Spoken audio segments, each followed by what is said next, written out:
Hey all, how are you doing? Oh, my hair looks silly. There we go. Hope you're all doing fantastic. I'm doing okay. It's very dramatic, this lighting in here. I don't know why it's so dramatic. That's worse. That's like 100 times worse. If I did this. Oh my god. Oh my god. Batman lighting? I know. I can... We'll take a second to try and figure it out. How's everyone doing? Hope you all had a good weekend. Everything's coming on Millhouse. It is. That's actually, my shirt says that.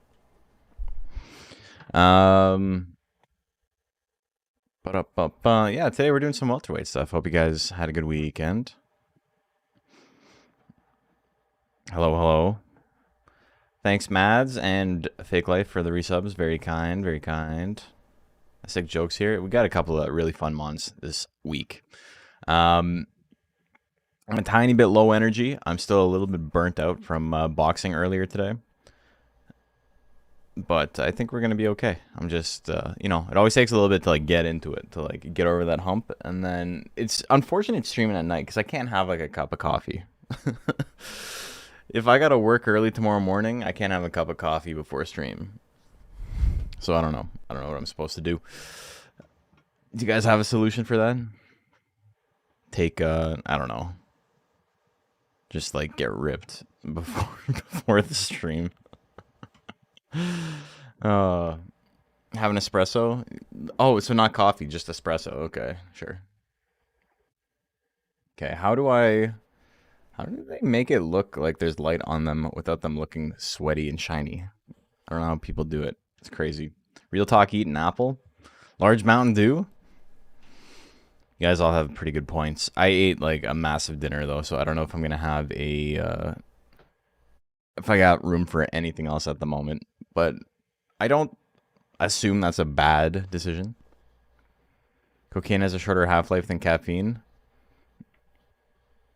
Do we measure the efficacy of stimulants with half-lives? Like they're radioactive? I'm not saying that to be condescending or anything. I literally don't know. It's kind of interesting if we do.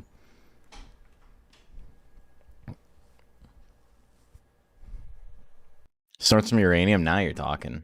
Now you speak my language. Anyway, we got a tournament. We're playing some Monster Rancher tonight. 37 players, exclamation mark bracket. If you're on YouTube, it's in the description. It's going to be fun. Welterweight is stupid. And, you know, sometimes you just got to turn off your brain and watch the monsters. The goofiest monsters. Jesus. You know, when you stumble over a word and then you kind of emphasize the stumble for comedic effect. We explain our jokes here. That's how stream goes. But anyway, yes, this is week 4 of the Monday Monster Madness. I got it right first try. Hell yeah, I think that's a first. Pretty excited. Next week, we got the Loser Stays On tournament. Then the week after that, we got a break week. And then we start into the non-Monster Rancher 2 games. We start with Monster Rancher 1, 3500. Tournament sign up for that is going to go live either tonight after stream's over or tomorrow. Either way, you got like 2.5, you have roughly 3 weeks to get a monster ready for it. We'll do something on stream as well, just to get you guys motivated to work on it. But yeah, Loser Stays On is next week. I'm pretty excited about that. I don't remember which file my monster for tonight is on. I love Welterweight. It's so bad. The Power Glove.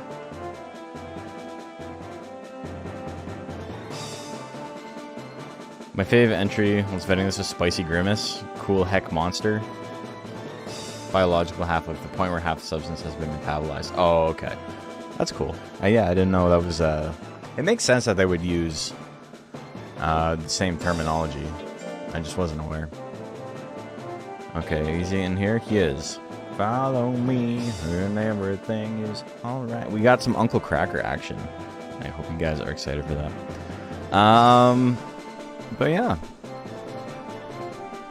Oh boy. We got bots already? I love this. Get out of here. I still can't... Oh, man. I was trying to find it in the VOD the other day when we were on the front page. And the guy popped in like 10 seconds into the stream and he's like, this guy pays for bots to like keep bots his views. So you should watch my stream instead. I don't bot my views, and it's like, bitch, I know you have fucking one person watching every one of your streams. Like, I can see how many people have watched your streams. I know you're not paying for bots. It's you know, I don't know what to tell you. I streamed to 2 people this weekend and got bots. Yeah, I think they kind of stop after you're at a certain amount because they just assume, you know, you're not the target market anymore. A rival Monster Hunter streamer? No, he was streaming like COD or something. Yeah, he plays FPS games. If someone can find that in the original video, it was at the beginning. It was before we had started anything, I think. I tried to watch through it to find it because it was such a funny moment. And I'm pretty sure I saw somebody screen cap a guy's chat history in their stream, and I'm pretty sure it was the same guy. And so I was like looking for it to be like, oh dude, like he was like fucking weird to me too.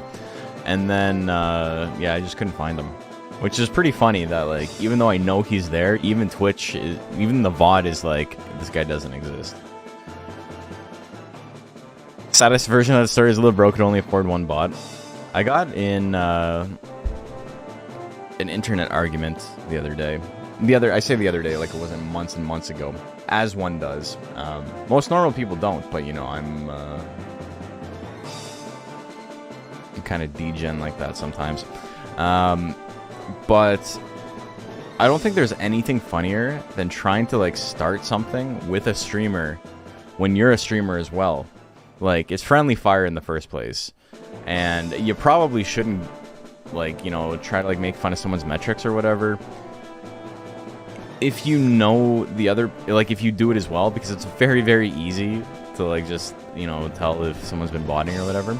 And so I'm like, okay, let's check this out. And then it's like, oh, you didn't stream for 9 months, and then you got 40,000 followers on one day after that 9-month period. That's crazy.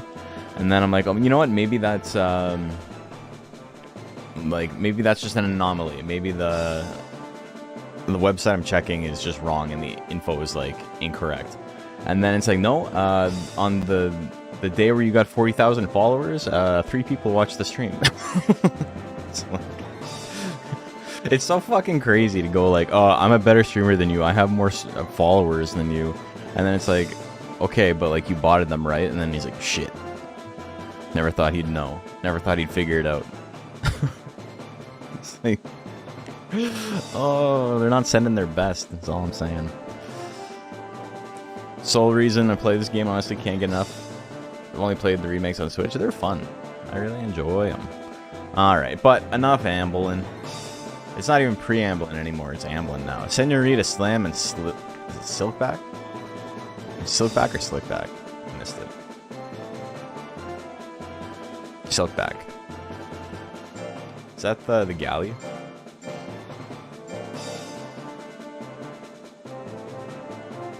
Wow, my brain is just Senorita.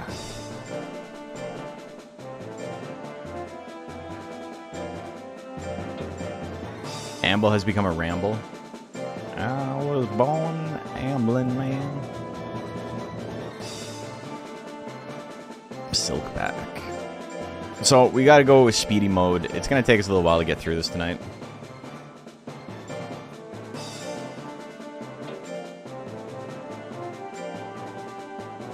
But, you know, I think it'll be okay.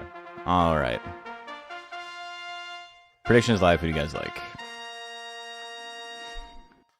How do I get followers on your COD stream? Go to other streamer, chat, and please, please, please, please, please. Yeah. Hey, Typeworks, how are you doing? Uncle Cracker has returned. He has. You know, a really funny story. It's so bizarre in like retrospect. My ex-girlfriend was just had like you know, I don't want to like air out anyone's dirty laundry, right? Like, but we were kids, and she was like maybe not the most secure in herself and like her abilities of like anything. I think it was like a home life thing. 80% on Senorita Slam. But anyway, long story short, she learned Follow Me by Uncle Cracker on the guitar. And I was like, oh, okay. And she was like furious that I was not like on my knees like, oh my god, that is the most amazing thing I've ever heard. It's like, I mean, I play musical instruments, right? And it's just like a song that's got a couple chords in it. But like, she like, we had like a big fight because I was not impressed enough by the fact that she learned Follow Me by Uncle Cracker. That's a banger. I mean, when you're right, you're right. I was in the wrong. I was a kid too, so you know what, maybe I was a little bit dismissive. I don't remember being actually dismissive. I remember just being like, oh, okay, that's cool. But I can't think of the song now without thinking about that. It makes me laugh. We got Ease on Cindery to slam for the second time in 2 games. Ease and Fury? Oh my god, it could happen. Oh, Ease wore off. It'd be pretty funny to see 4 times damage on anything. The heavy blow lands. Soak back, gonna take it. Got it. Alright, up next, Mardell and Dire Strait.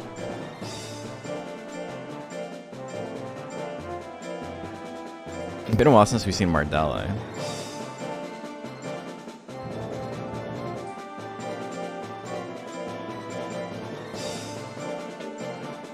Four times damage off basic stat. It's like the time we... Oh yeah, that's... Okay. That's right, this is legal. Okay. Start a prediction. Oh boy. Oh, this is gonna be funny. Yeah, it's like the time we saw the Mew punch do like 800 damage. Because it was like power plus a crit plus the opponent had reel that had worn off. So it was like 2 times plus 2 times 4 times 5 times damage. All right, 91% on Dire Strait. Okay. All right, game 2. Getting bolted. GG's. Oh boy. Okay, Dogface Killa and Camouflage.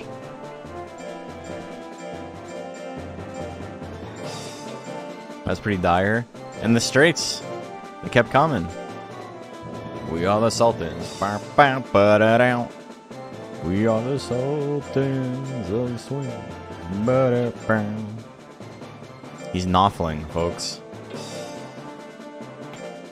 He's a real noffler, if you know what I mean. Alright. Prediction is live. It's not actually Kamui. He's got the Camouflage. That's a regular old white hound. Man, the one time you could have learned something about Metal Nerd, I mean, you're going to learn something about him tonight. You have the wrong one uploaded?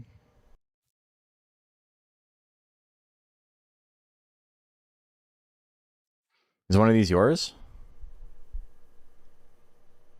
Like, do you have multiple monsters named the same thing?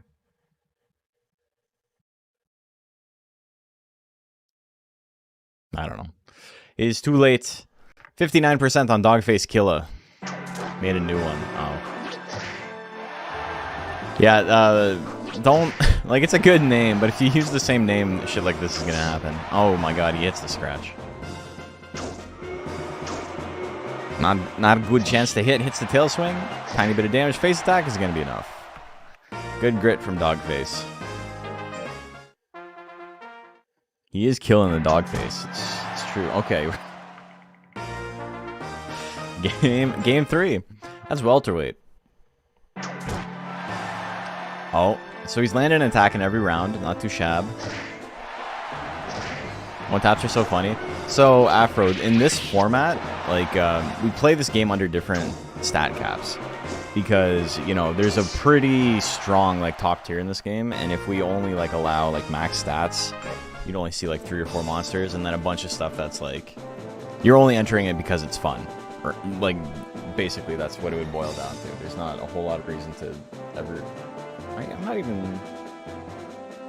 I'm parting my hair the right way. I'm losing my mind. Okay. So we play with different stat caps because it kind of lets certain monsters be better than others. Oh my god, this looks terrible now. Whatever. My part is very funny, but maybe we'll fix that in a sec. Yeah, and so we play with different stat caps so that different monsters like have time to shine. And in this stat cap, it's like really, really hard to make something that's like tanky. And what people do instead is they kind of just go all into like minimizing or maximizing their evasion, and they have like no life.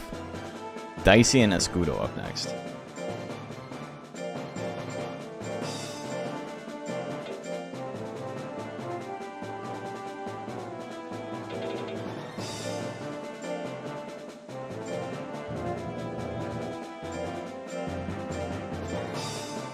Yeah, this is like this is a format we saw the company who like made this game run an official tournament for in Japan like a couple of years ago, and we're like, this is like fucked up, like like this is like completely random, and there's like very little predictions live, by the way. There's very little like consistency, and we're like, yeah, what the hell? Let's start running it because it's it was for a different game. It was for the original.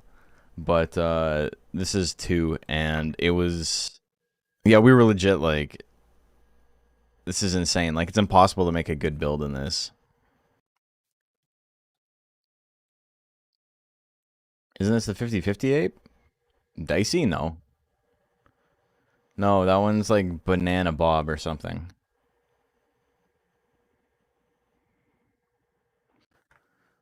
Okay, what do we got? Dude, I'm vocal frying all over the place. I'm so sleepy. Japan loves their gacha. That's exactly it. And the thing is, they're the Koei Tecmo who made Monster Rancher. The tournaments they've run are all like best of one, like single elim format. And so imagine you like spend time and then you get one tapped like on go, and then it's like, sorry, you're out of the tournament. Next round. We at least do like double elim, best 2 out of 3. Just give them a casino? I know. Okay. 56% on Dicey. The rolling slash miss.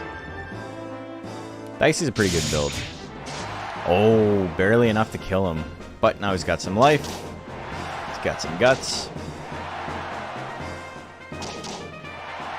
You fight me round 1? Oh boy.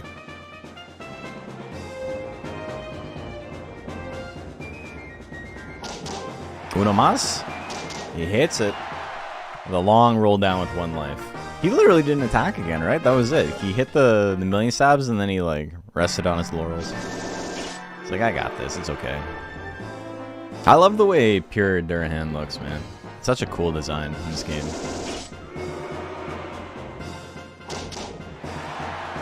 It's one of those breeds where like the main breed is like much better, I think, than a lot of the subs. Pure Hun is very good, yeah. Dicey, gonna take it. Slapping his way to victory. You can tank all you want, but you actually gotta land some attacks. Hot Cross Bugs and Riot Control up next.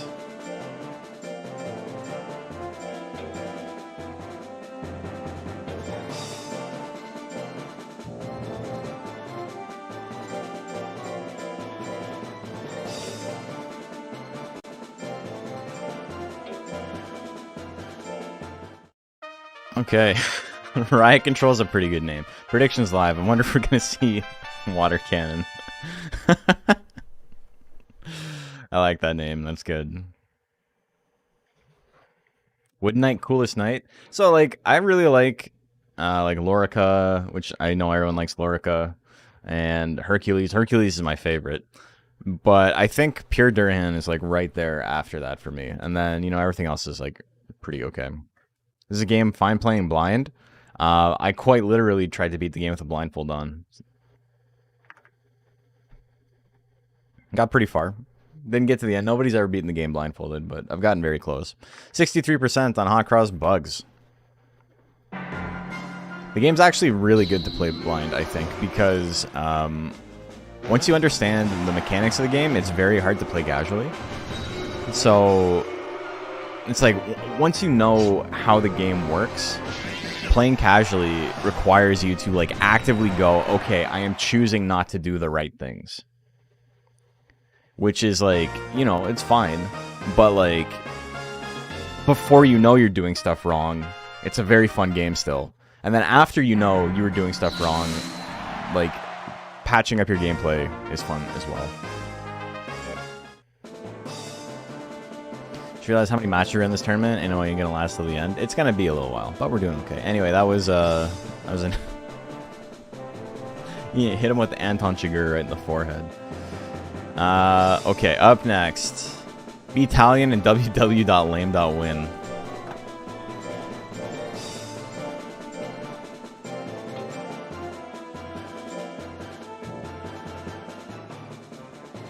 It's always two T's.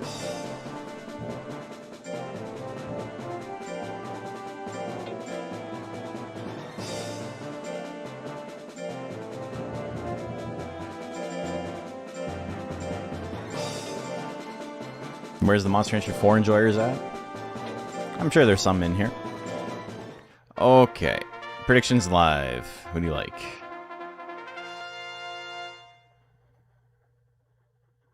Imagining those ads in the 90s. Congratulations, you lame. What?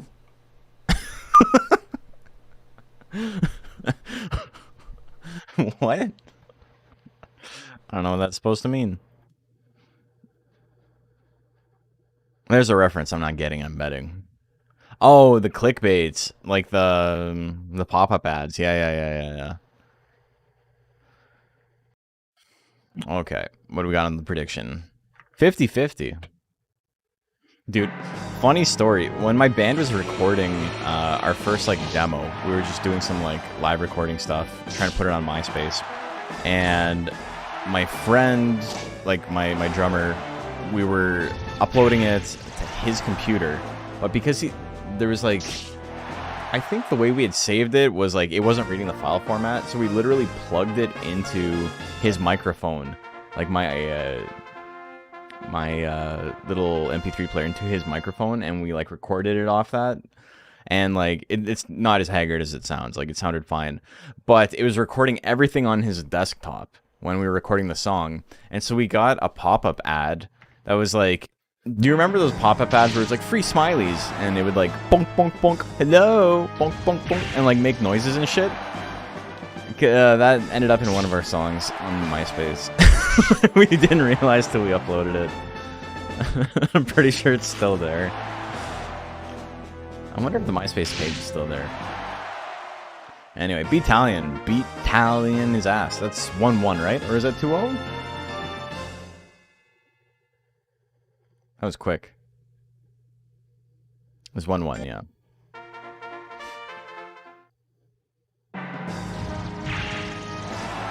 Rolling bombs. 2 lashes? It's kind of camp? Yeah, okay, but we were like... It was like emo, so it was very funny. Oh, shit. Alright, well, that was... That ends that. Jim Bob and Princia up next.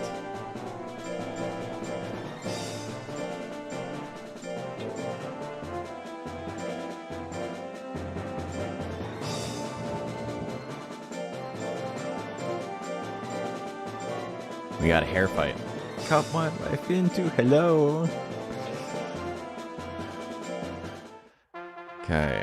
I never like really listened to Papa Roach, and so I was watching Predictions Live.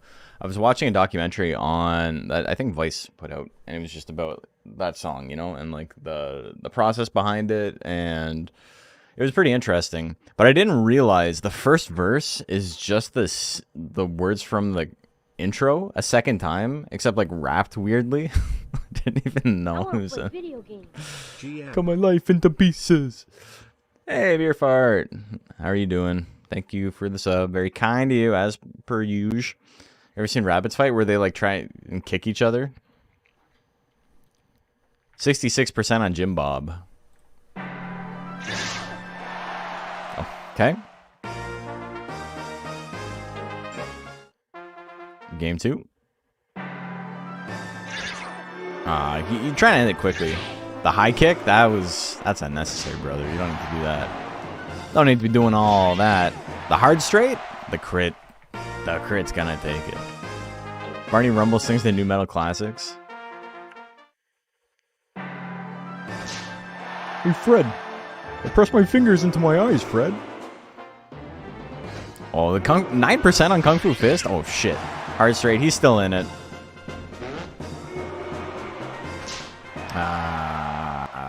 He got him.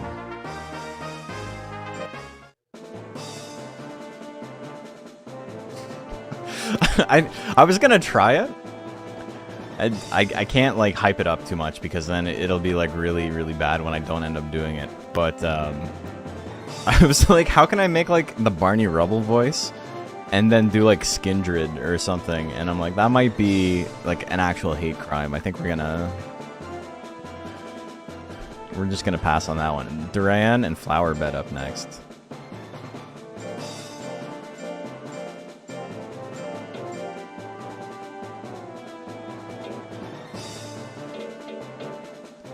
Which Duran is it? Oh my god, there's so many Durans.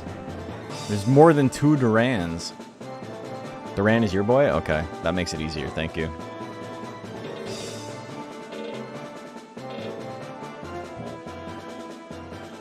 It does not. It does not make it easier. One sec.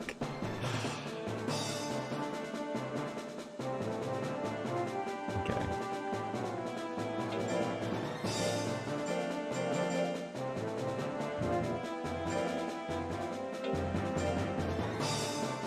Freak on a Leash, I sang by Kilma Flintstorm. Would she do the scatting bit? Fred. I'm okay. Well, I entered it twice. That's fine. We got one of them, and then his opponent, Flowerbed. Been a while since we've seen Flowerbed.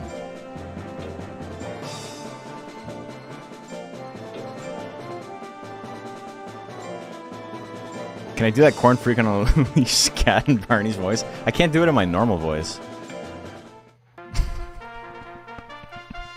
That's a fucked up one. I can barely do the Barney Rubble voice in the beginning. Like, the whole like joke around that shit is that no matter what voice I do, it ends up being Barney Rubble. Prediction is live. So I've never done a Barney Rubble voice on purpose.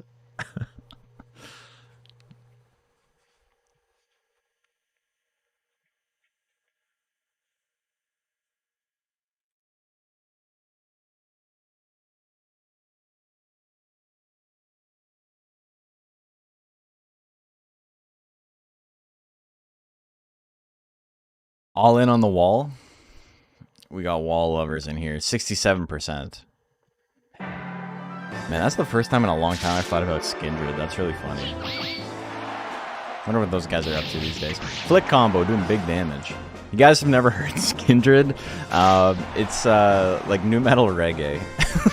It's like the funniest shit. They put a lot of effort into it. You know, they're trying. All right. Flowerbed takes game number 1. Jab, doing a little bit of bitty damage. Oh my god, the needle stabs. He's got power. Power 3 jump blows. It's gonna do big. It's gonna do okay damage. Tentacles at 90 though. No, you can't get out of the way of it. It's pretty difficult attack to beat. I want to try to do a new metal song as a voice can do really well. I think and let the bodies hit the floor with a Mario Bros. Super Show. Hey Mario. 1. Nothing wrong with me. I can't do the voice. I don't fucking know. Ha, Power, and... No, Candy Canine and Silkback right now. I'm not a voice actor, so it's so funny, like, watching other streamers and stuff who are, like, talented with, like, doing different voices, and it's like, that is absolutely not me.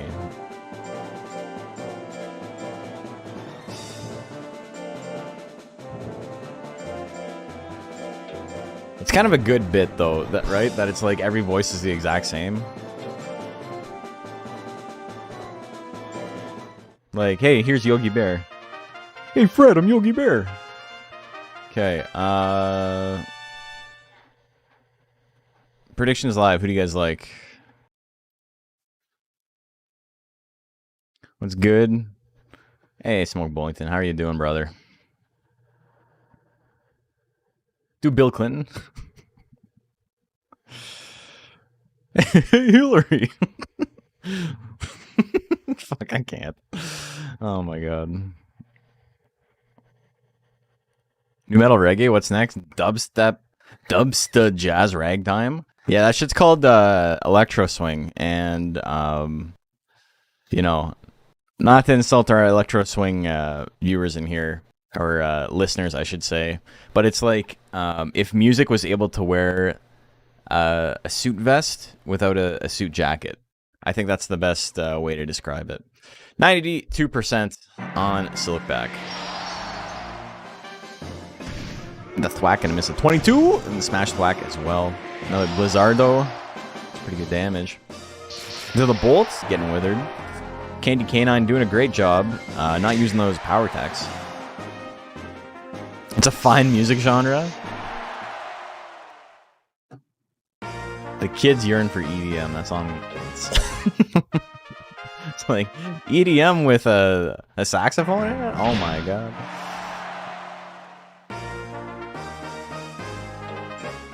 Game number 3. Here we go.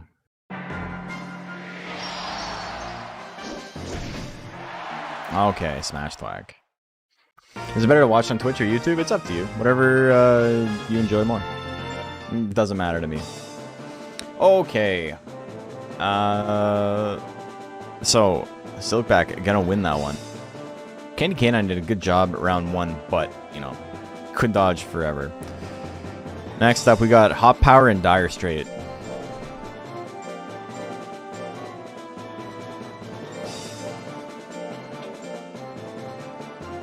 On YouTube, it's like watching outside the court.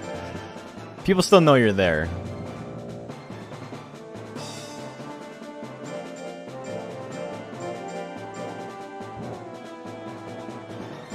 Just takes one hit against speed mons, unfortunately, and it's true. It's what you sign up for. Okay. Predictions live. Who do you guys like? If you got no one else to raid, check out Monster Bet. I saw you got the new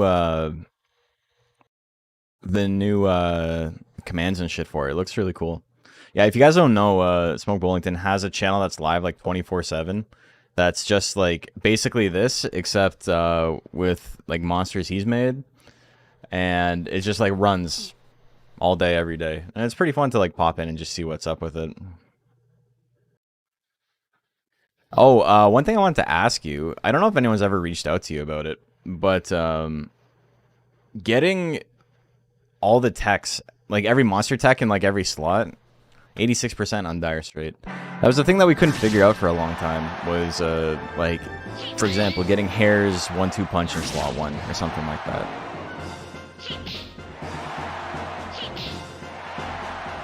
Because when your channel first popped up and you weren't like super vocal in the community or anything, everybody was like, how the fuck did he do that?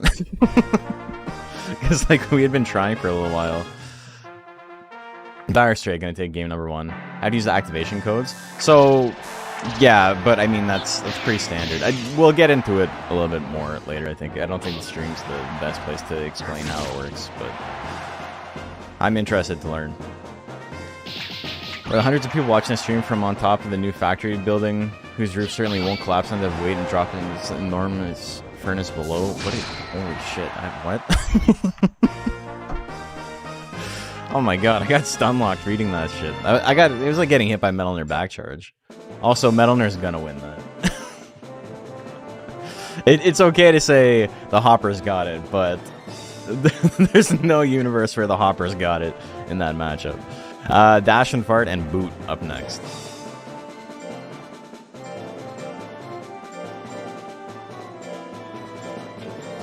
He was a good hopper. It is a good build. It's just, you know, it's Metal Nerd. I think if I had to fight it with my monster, I'd say the exact same thing. I think I'm going to get my ass beat.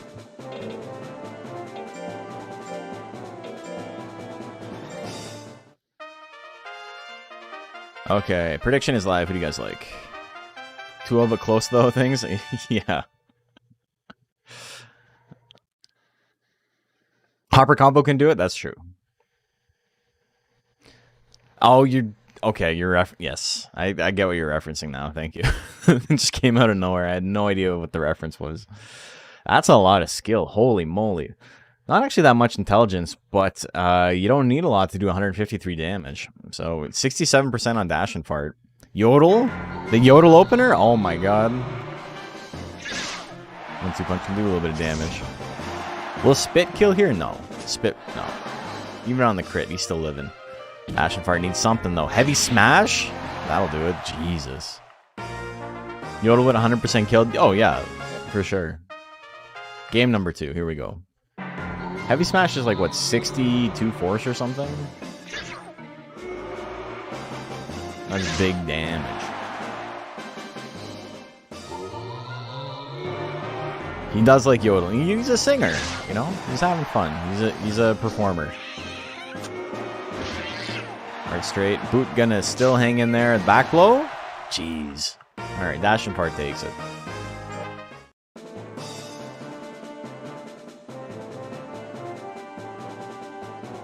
Game, or Dr. Morty and camouflage.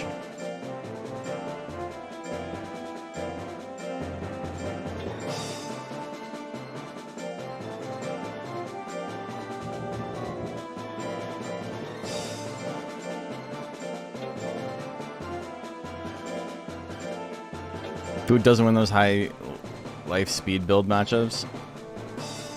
153 life is, I guess it's like higher than 1. You're right. Alright, predictions live. Who do you like?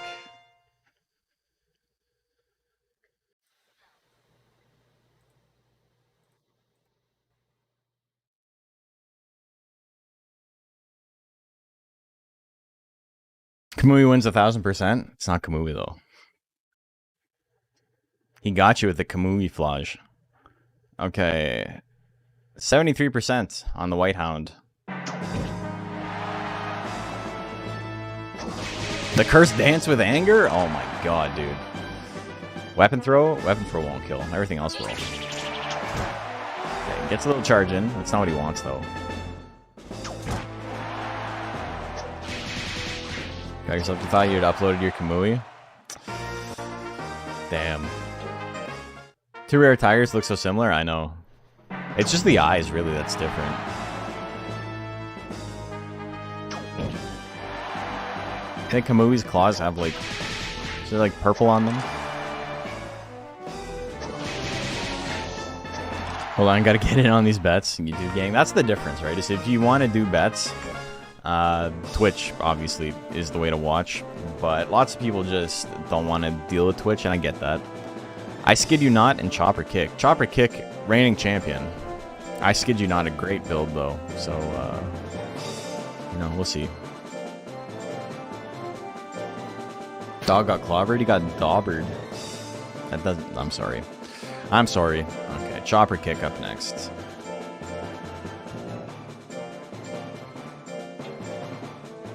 Want a new game that has Raki in it? See weird Rakis with Raki subbreeds and new graphics. He's coming to line, right? Okay, predictions live. You'll be back. You'll always be Mo. Okay. 2-0 for Dr. Morty. Dr. Morty. Dr. Morty. Dr. Morty. Dr. Morty. I don't remember the other words. 50-50.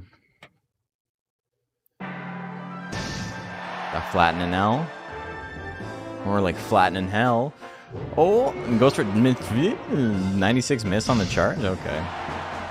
Flattening. Who's got 99 guts? Chop combo. Yeah, big dead. Oh, he grits though. He's still in it. Chop combo. He tried it. Oh, the foolery. Okay. I Skid You Not. Not trying his hardest, but he's in a good spot here. Shockwave gonna miss. Oh, damn. I stole that shit. Alright.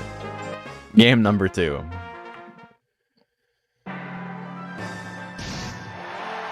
Regular old flattening.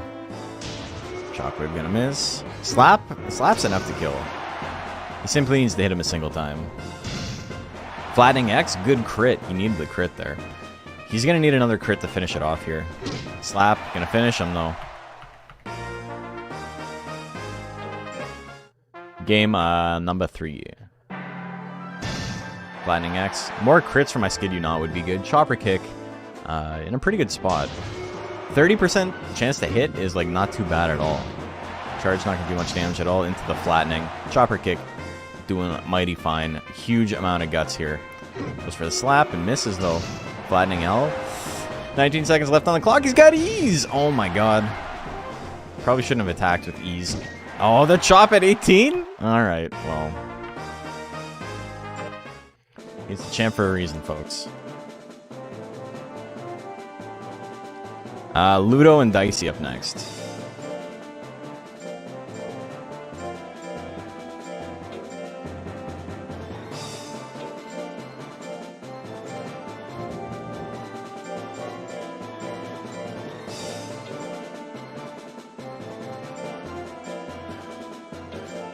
Rip Macho. He died in real life after that. Sad. Okay, predictions live. Who do you guys like? That was a really fun set, though. Down to the wire every time. Speed Dragon.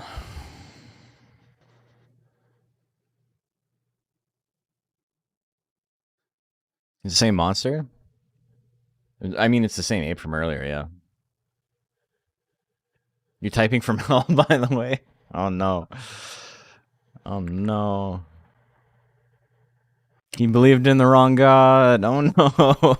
87% on Dicey. Okay, here we go. Goes for the slap. Spinning claw? Interesting. 2 bites sitting at 31% is pretty good. Hits the slap, not enough, though. Wing attack? Wing attack, definitely not going to do it.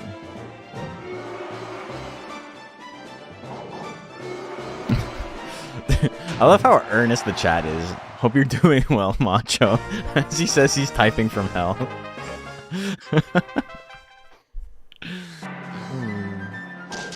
Everybody's so nice in chat. The double slap? Alright, well, it's certainly a... What's the dog doing? I'm getting slapped. Next up. Beelzebub and Basic B.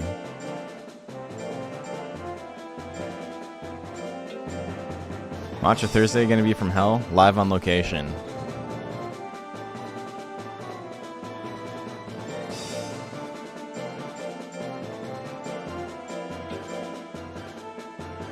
Beautiful downtown hell, live at the AT&T Super Arena. Okay, predictions live. Who do you guys like?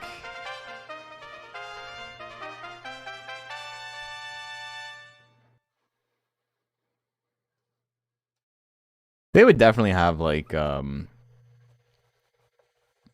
corporate funded stadiums in hell, right? Like 100%. Like I don't think anyone's gonna argue with that. Between commentary, you're just gonna hear ooh, ow, ooh, like you're taking poison damage. Okay, 88% on Basic B. 420 on the Clown. Horn Smash is a pretty funny opening. Very accurate. Does an okay amount of damage. Not what you want to open with because you got no guts left. What do we got? Another Death Punch? That's it. Game number 2. Started watching the anime and now Worm's your favorite monster because he dies. It's so funny how like 4 episodes in, you just like watch a monster's like life force get drained from it, and then like nothing that like intense ever happens again in the show. I think like one other good guy later dies in like the entire series. I know there was a lot of, what do you call it? Like a lot of stuff was taken out of the dub, but still. Okay, Uncle Cracker and Matafleur. It's my boys' time to lose. We haven't seen Uncle Cracker in a hot minute. Maybe the most aggressive of the type of build that he is.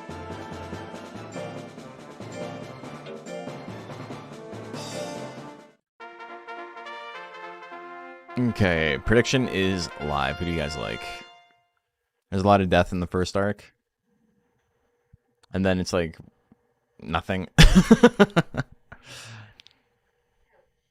What's a good B-Clon build?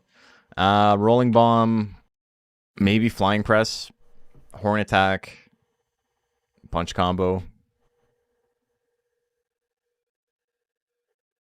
That's about it. He doesn't have a lot of good stuff. A lot of his stuff is like fine, like, but it's like filler text, you know? Okay, 63% on Uncle Cracker.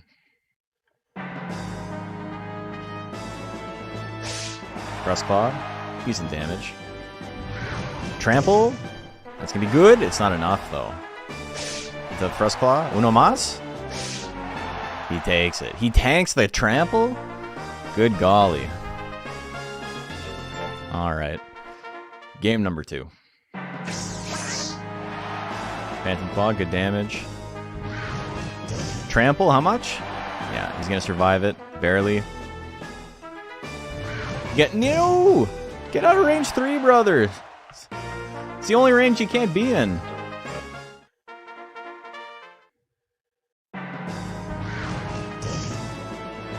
Okay. You have other attacks, man. Claw combo? Dude, fuck that. I hate this game, man. Fuck this game. This shit sucks. Programmed by baboons. That's so fucking unlucky. Oh well. What are you gonna do? What are you gonna do? Alright. 2-1 for Matafleur. Sometimes the game just, you know, it decides you're not gonna win. A sick joke and Legasp up next. I don't think I've ever been robbed that hard, like, in my life. The opponent just literally used trample every single attack. Like, what are you gonna do? GG's, Mads.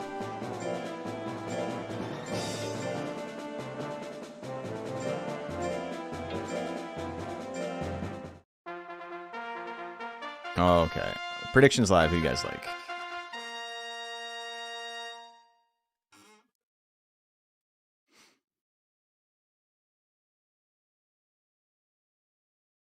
Uncle Cracker's a good build. It's a really, really good anti-tank build. It's just, you know, if RNG decides you're not going to win, you're not going to win. There's nothing you can do about it.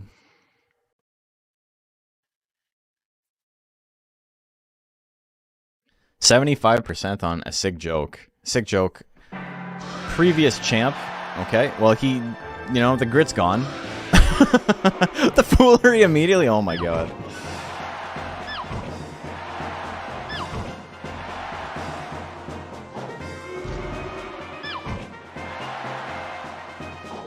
This is the only time. A sick joke is the only mochi in the history of competitive Monster Rancher that has ever beaten a Metal Nerd.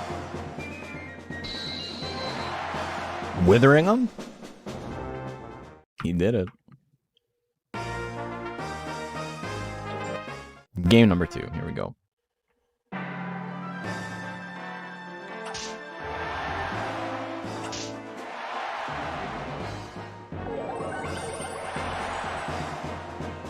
You got options here, Legasp.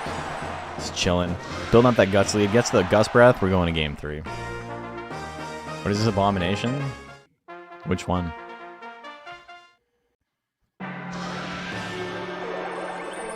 It's Pedal Swirl. Good Withering on it. Hits another Gust Breath. Oh my god. No more grits. No more grits in the bank. The Warbaku's gonna move on. I'm bound to win in Riot Control.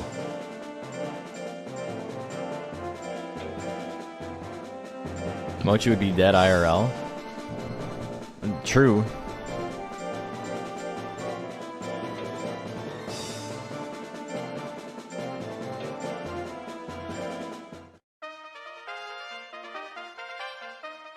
Okay, predictions live. Who do you guys like? Who do you like?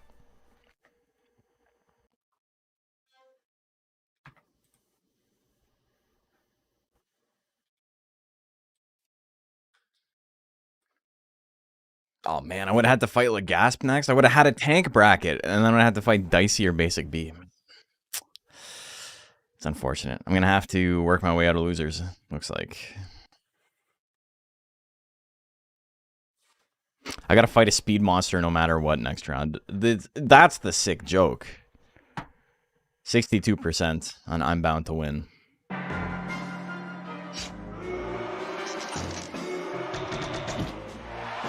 A little bit of damage on the bound. Oh, the foolery! He still dodges the water gun. Bounce stamp can do good damage, not enough to kill, but anything else will now. Just gotta swing. Hits the flutter slap, 81 damage. Takes it. This duck has got Moxie. You got Moxie, duck. Does that Phantom Claw hit Speedy Boys? It's like 30% though. Oh, the angry. Oh, Ice Sword. The crit Ice Sword doing 12 damage. Hell yeah. Flutter slap. A good crit there. Found not going to do enough to kill here. The water gun missed at 33. Another bound.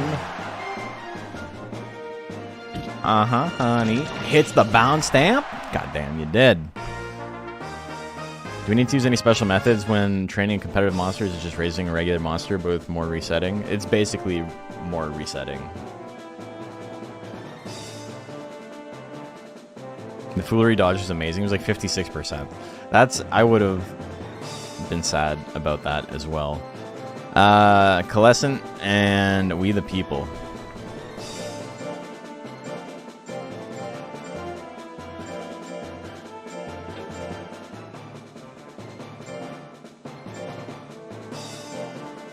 Welterweight is the funniest format. It's not close. It's very silly, yeah.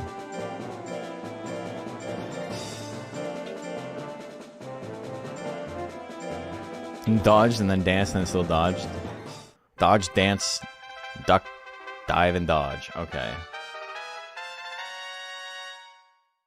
Predictions Lab, what do you guys like? I think this is Coalescent's first tournament. Blue Phoenix with power attacks. Ooh, double tank build. Bird took so much time. We the People's a good name too. 50-50? No, 65-35 on Coalescent. Flame Cannon opener, he doesn't want to open with it, but he does anyway. It's a little bit of withering. And now he's in very, very rough shape. Yeah, face attack. Prox Fury? I lied. He's in great shape. GG's, you've lost. He's got real immediately. A real Fury? Tanks it. Tanks it. A third one. Oh, yeah, that last one's going to do a lot of damage. Real wore off. Oh, my God. He just had to keep swinging. That was pretty funny. It'll be a bird bath. You're spitting. Anger. Angry Flame Cannon? You got no guts left. You got Fury. Another one? Okay. I don't know if you needed to do that much withering, but it's pretty funny. Angry triple shots. Good damage, good withering. Good gravy. Gotta land one more attack. Hits the beak. 240 on the crit. That was pretty funny. Just like keep attacking through the reel. I don't know if I've seen that before. Another opener. No anger this time. Triple shots. A little bit of damage, a little bit of withering. Oh, gets the anger though. Big beak damage. The Fury, double damage here. Another Flame Cannon gets rid of all of his guts. That's actually probably the only like good Flame Cannon we've seen so far. Base attack and a hit, not enough to kill.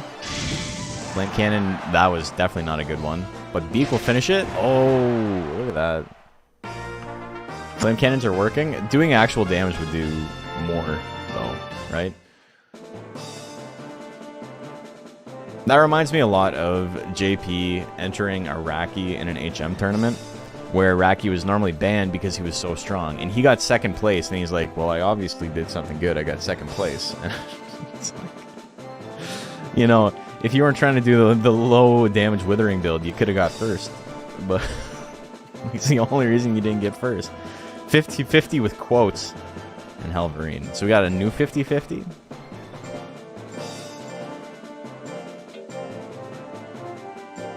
A golem? Oh my god.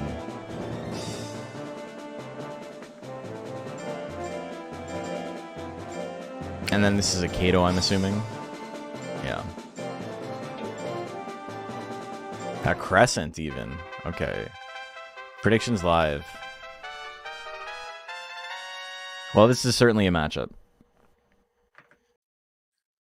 It's going to be close to about 50% on Cyclone. That's why the 50-50's in quotes, because it's like, it's not actually 50%.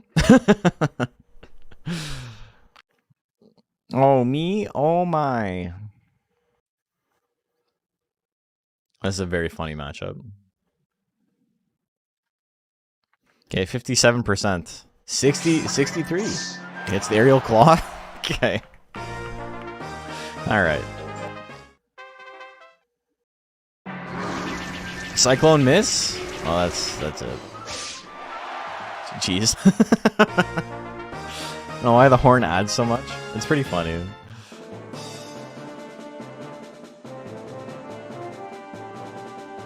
Okay. Tom, Dick, and Harry and Spicy Grimace. Tom, Dick, and Harry, Color Pandora build by Carlo, who's beaten my ass a couple of times. And Spicy Grimace. That's my favorite nugget dipping sauce.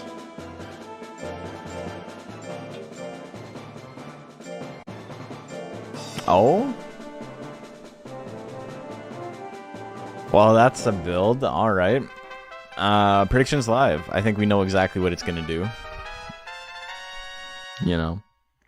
It's always funny when I say things like that, because it's like, if you're not, like, familiar with competitive Monster Rancher, that's like, yeah, absolutely. I have no idea what he's talking about. Hypnotism? We know Hypnotism and Dust Cloud.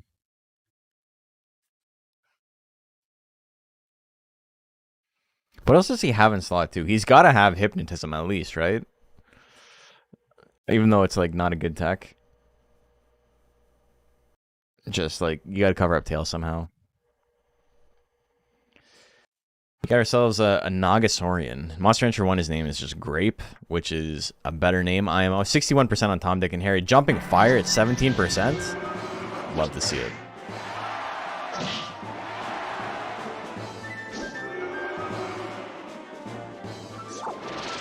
And the Spiral Rush miss, eh? Yeah, eh? Hits it again. 5-ball start. 5-ball is a good one. Okay, Spiral Rush, good damage. Anger, 5 balls? Too many balls, brother. Hypnotism. Angry Hypnotism there was actually a pretty good play. You weren't going to do enough damage to kill him with anything that you had enough guts for, so you might as well try and Wither. But just did not work out. Okay, Tom, Dick, and Harry gonna win that one. And that is it for the first round. Oh, it feels like that took quite a while, but we're in good shape here. Alright, next round winners. Silkback and Beatalion.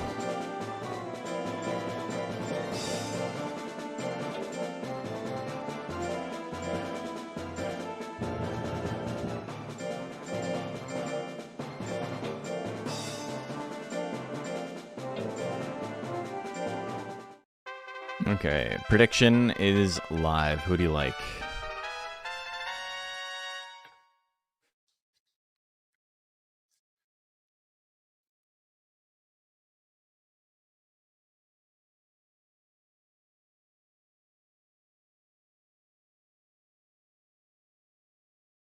I think after this round, I'm gonna go get some more water.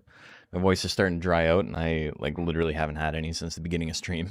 So, you know, give me a little bit of a break. Okay, what do we got on the prediction? 60% on Beatalion. Giant Blow opener? Almost a Giant Blow closer, but the Angry Spiral Dive can do big damage. Anything here is a good option. Another Dive Assault. Dive Assault's not a bad tech. It's pretty okay for the price. Smash Slack, I'm gonna take it. Hydration Importante, it is. Yeah, I had boxing today, and I did pretty good considering I only got like 5 hours of sleep last night. I could tell I was getting worn out just from like an exhaustion standpoint. Like, it wasn't like my legs were too sore, my arms were too sore, shoulders were okay. Cardio was there, but I was just like done by the end of it. Silkback, gonna take that one. That's 2-0, right? I do believe that's 2-0. Okay. Up next, Jim Bob and Flower Bed.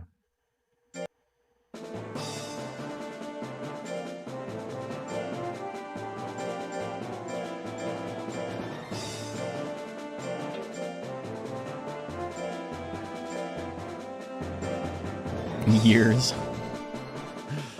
Year. Yerp.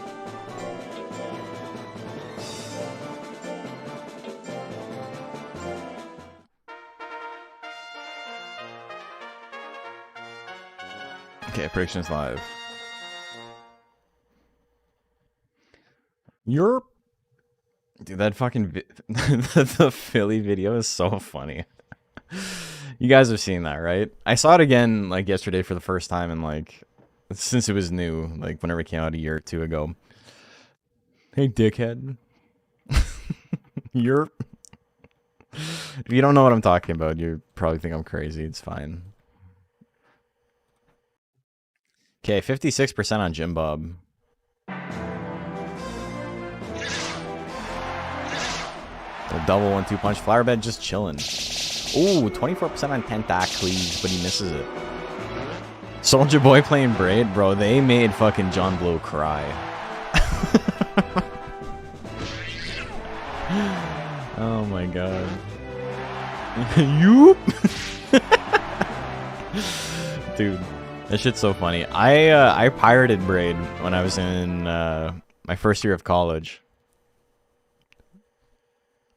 You voted on the B-Clon? Did I pay out the wrong monster? Maybe I did. It happens. B-Clon won. No, wait, he didn't. B-Clon lost.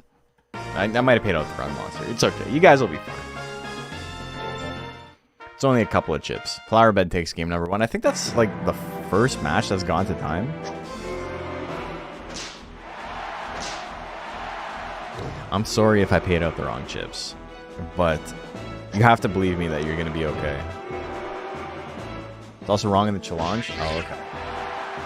I just like was just clicking through stuff. Yeah, I know the galley one. Thank you for catching that though.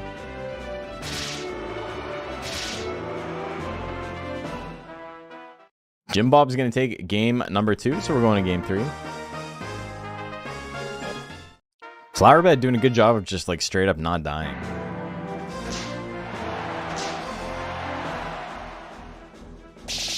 Jim Bob realistically should probably just hang out, not do anything for the first little bit, get a huge guts lead, and then just attack over and over again.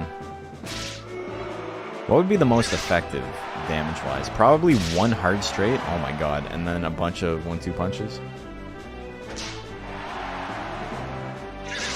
Your wife's kidneys were in that last bet? I'm sorry. You should have bet better then. Why are you blaming me? Shouldn't have been gambling. Okay, so 3 matches going at time. Pretty interesting for this format. 2-1 for Flower Bed.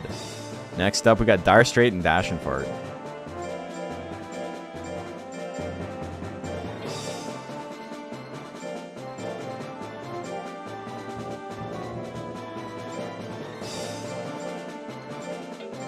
You have a system? Is the system betting your wife's body parts?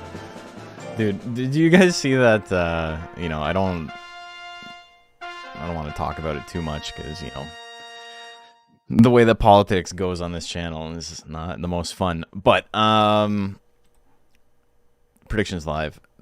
There was a whole bit about how Elon Musk is a genius because when he plays poker, he just goes like all in every time until he wins his money back. It's like, yeah, man. Yeah, you really understand risk assessment. Like, I don't know how like functionally stupid you have to be to see that and be like, that's visionary. Doesn't make sense. So it does make sense, but it only makes sense if you're playing poker a certain way. 58% on Dire Straight. So you can play poker in a way with buy-ins, which is basically when you run out of money, you just buy more chips. And that's literally what he would do, is he would go all in, lose all his chips, and then just buy more chips and go all in, and then buy more chips and then go all in, and over again. And then he would eventually get his money back and be like, there you go, I've won.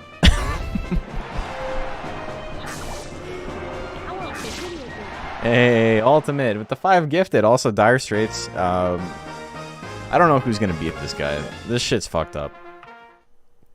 Bezos is a smart one, just hiding a gold game until he colonizes Mars. Well, I was talking to Tiana about that a little while ago because we saw, like, we put The Simpsons on and they just kind of like go through in order in the background while we're doing other stuff. And the Elon Musk Simpsons episode came on, and that's like 12 years old at this point or something. That was a match. Dr. Morty and Chopper Kick. But like back then, Musk had like some like cachet to his name, right? Like it was like he kind of still had the illusion of being an inventor, and all he had to do to ride on that goodwill for the rest of his life was just simply not like tweet. He could have just like not said anything, and people would have been like, this guy's pretty cool. He just didn't have to talk. Prediction is live. Who do you like? But yes, Ultimate, much appreciated for the gift subs. Very, very kind of you.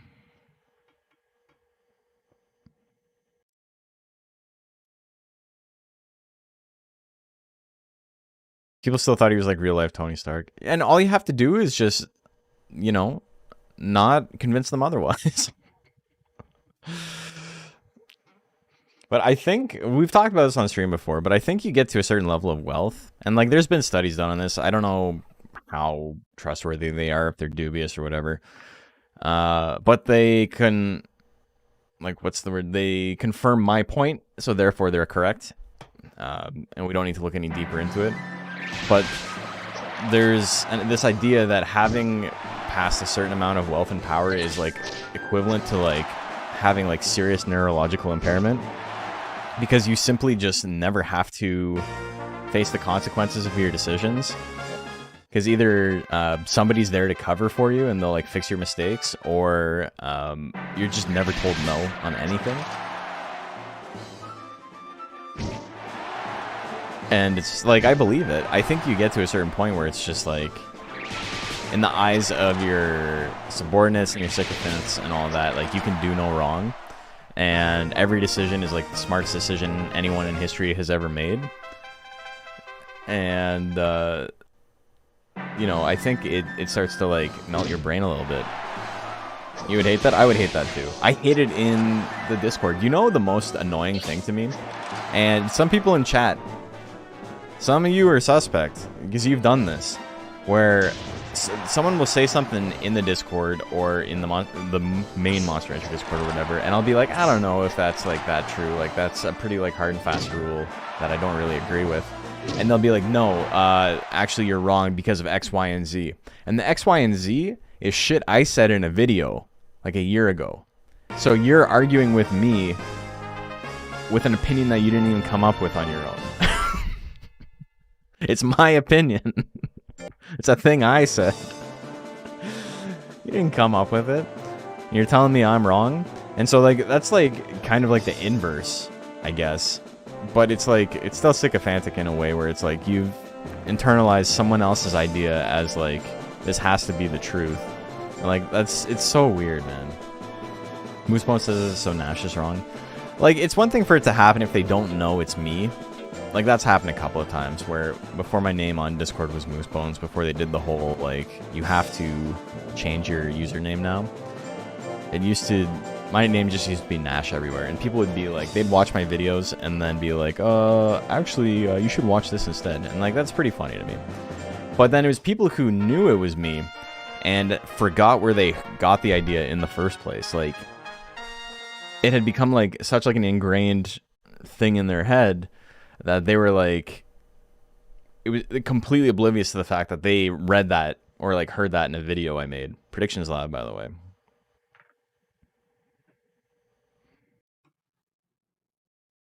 Definitely use different things like that. Well, okay, well, here's the thing, right? I don't think my videos are full of like so much misinformation that it's like inaccurate to use it as a reference point when you're like talking about the game. Obviously, I think, you know, there's a couple of things I've been wrong on over the many years I've been doing this, but for the most part, I think most of it holds up, right? So it's like using that as like a knowledge base is fine. But if you're gonna like use something like word for word, it's like I know you haven't spent time thinking about it yourself, because it's like that's how I wrote it in the script. It's not even like a summarize this in your own words type vibe, right? Great information isn't the gospel, and a lot of it is just like that was my opinion and that was our understanding at the time. Some of it's changed, right? 84% on basic B.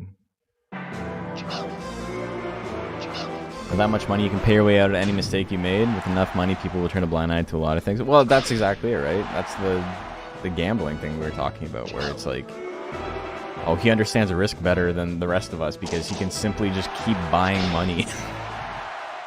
Yeah, I bet. Like, Jill is top tier now. Though, that video, you know, we spoke about why Jill is top tier.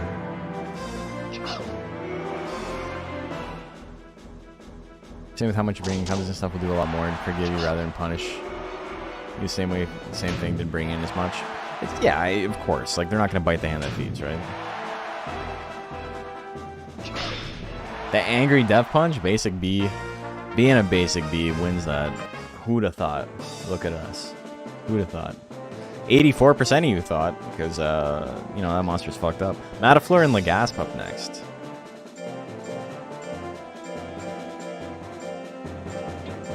Just top tier because I'm very smart and handsome and good at the game. Macho downloaded a monster off of Kazaa, and it became a threat. Jill.exe underscore Lincoln Park num mixed case. Okay. I don't know why the exe would be in the middle. Predictions live.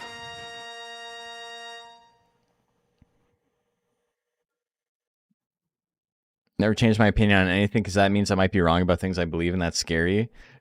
Honestly, spitting. You wouldn't download download. Went Aussie there for a second. Crikey. You wouldn't download a monster? I would. I'm doing it right now. 62% on Matafleur. Here we go. Came from Alibaba? The diving press survival, eh? Yeah, eh? Trample? Not gonna do enough. He's furious, though. Next hit wins. Who's gonna swing? Hits the gust breath. Oh, the grits. Would I ever consider adding 7 TV to chat? Yeah, I think I would. People have talked to me about like doing more stuff to the stream, and I'm gonna be completely honest. I think lots of it is really good ideas, but it's just simply a matter of hours in the day, and like trying to set my priorities for everything. I still have a video that is technically due in like 4 days. I don't know if I'm gonna get it done. I don't know if the galley video. Oops, that's 2-0. I don't know if the galley video is gonna be done before the end of the month. Just simply because, you know, a lot of things happened this month, like family stuff that was quite unexpected, just like not really anything anyone planned for. So it is it's on the back burner for the next little bit. I'm hoping to get it done maybe next week. Yeah, Galley's the next one. I was like the inverse of Matafleur's last match. How do you like it, huh? The gasp wins that one. Am I having a baby? What's the opposite of that? Not to make you feel bad, but and no, it's not literally the opposite, but like the opposite of like a, you know, don't worry about it. There is no miscarriage. I'm bound to win, and Coalescence up next.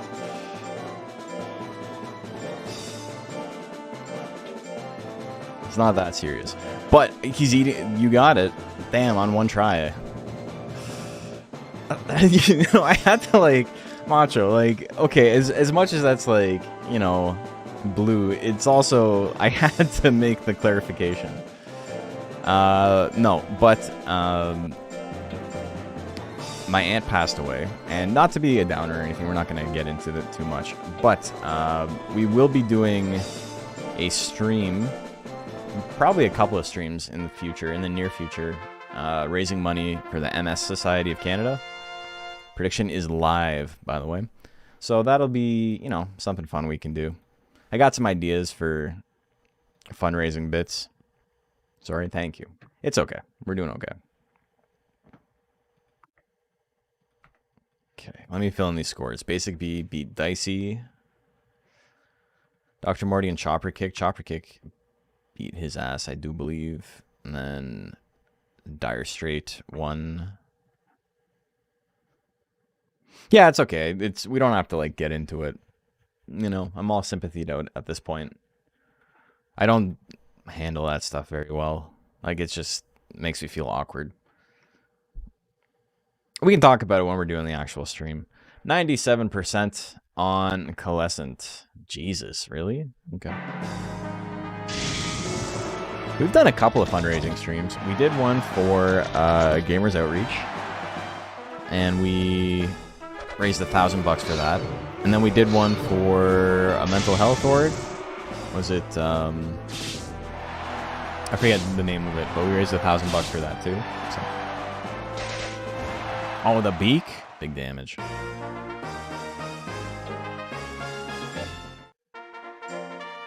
It's bird war time. Dude, I keep pressing the wrong button. You guys want to learn how to play? Want to learn how to beat Junimo? Anger. Less than tanking that. Look at that. Establishing a pecking order? Quite literally, yes. Look at that. The order is 1, 2, 3. Killed him. He's dead. He's dead, Jim. Helverine and Tom, Dick, and Harry up next.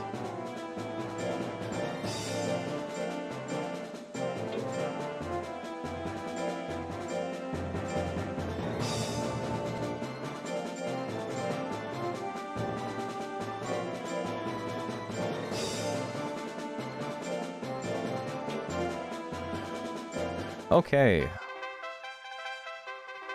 Damn, you had 97% on that, eh?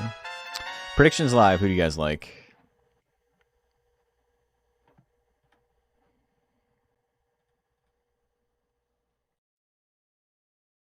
Have I ever raised a moo? No, I don't think I have.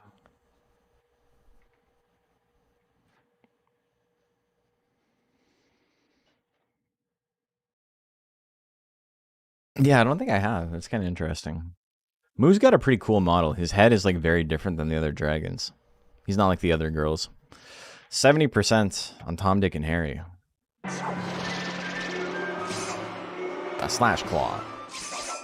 Slash claws. Can't land anything. 24% of Phantom Claw. I'm gonna miss that one as well. Thrust Claw 9 though?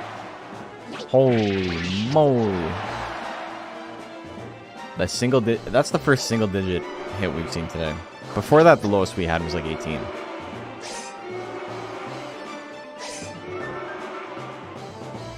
Tom, Dick, and Harry need something. Hits the Spiral Rush at 30. Oh, 4 seconds left on the clock. Oops. Alright, well, that's the first time I made that mistake today. Not too bad.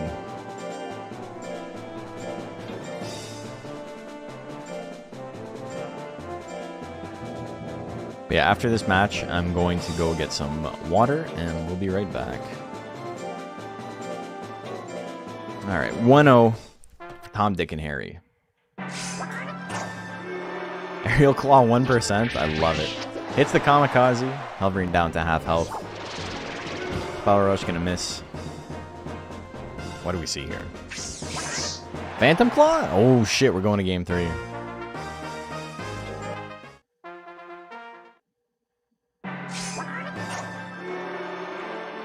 Aerial Claw is such a fun attack. Giant Whip 26%. Kamikaze miss is actually pretty big. It's the Slash Claw. Oh my god. No. He's getting out of there. He got all my Kato luck. All right. So, Helverine moving on 2-1. That is our top 16 winner side completed. We got Slickback and Flowerbed, and then Dire Straight and Chopper Kick. Oh, that's going to be a killer one. Basic B and Legasp, also very powerful. And Coalescent and Helverine. We got so many crazy monsters still in winner side. But we got some losers to run through, so we're going to take a quick break and then do all that. Make the victory road run.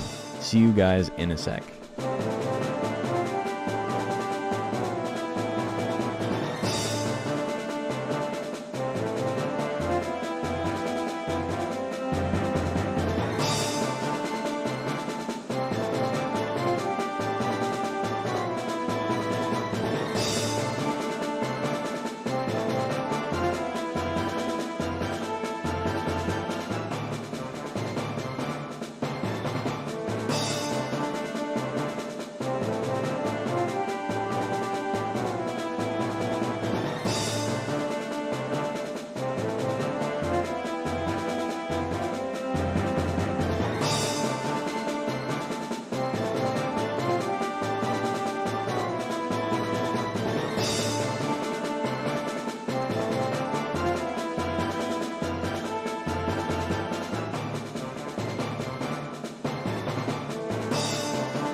Hey, welcome back, everyone. How are you doing?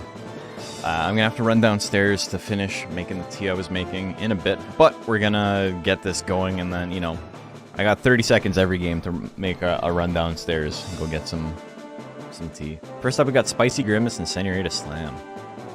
Spicy Grimace. You know what's crazy to me? I'm just saying this because, you know, Grimace is obviously a McDonald's reference.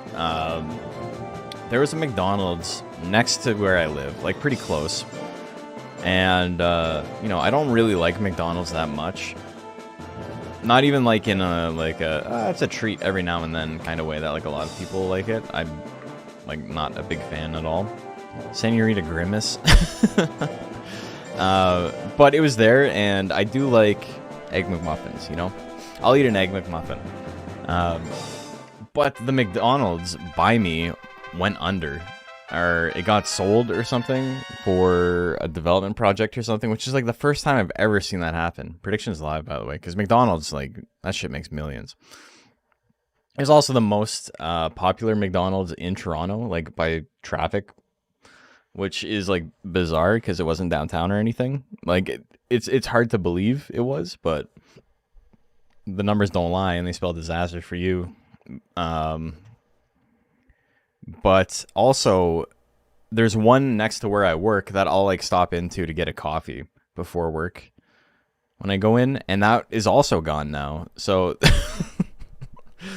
Like, I literally couldn't even go to McDonald's if I wanted to anymore. Incinerated Slam was 77% of the vote.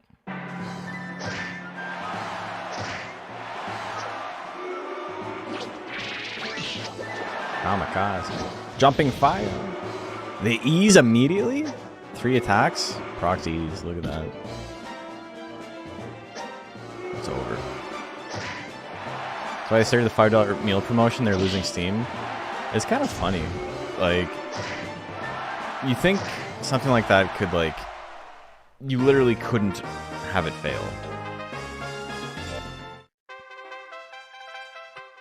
Though I think the one near my work is closing just for renos. It's not like either of those failed. It was literally, it's quite literally the opposite, right? Like, they were offered like millions of fuck off dollars, and they're like, okay, true. And then, you know, renos are happening at the other one, so it's still fine. Has Spicy Grimace landed an attack? Oh, there we go. There we go. He's in it. 2 in a row? Jeez, I like it doesn't actually wither anything. You can't hit it in the anger, though? Oh, my God. The double tail swing. He tried. Incinerated Slam. Gonna take that one. Spicy Grimace is a fun monster. Fun name. A sick joke in Mardell up next. I hate that I have to fight the winner of this. Saw your son go 0-2 though. Well, still we've got some losers to go through.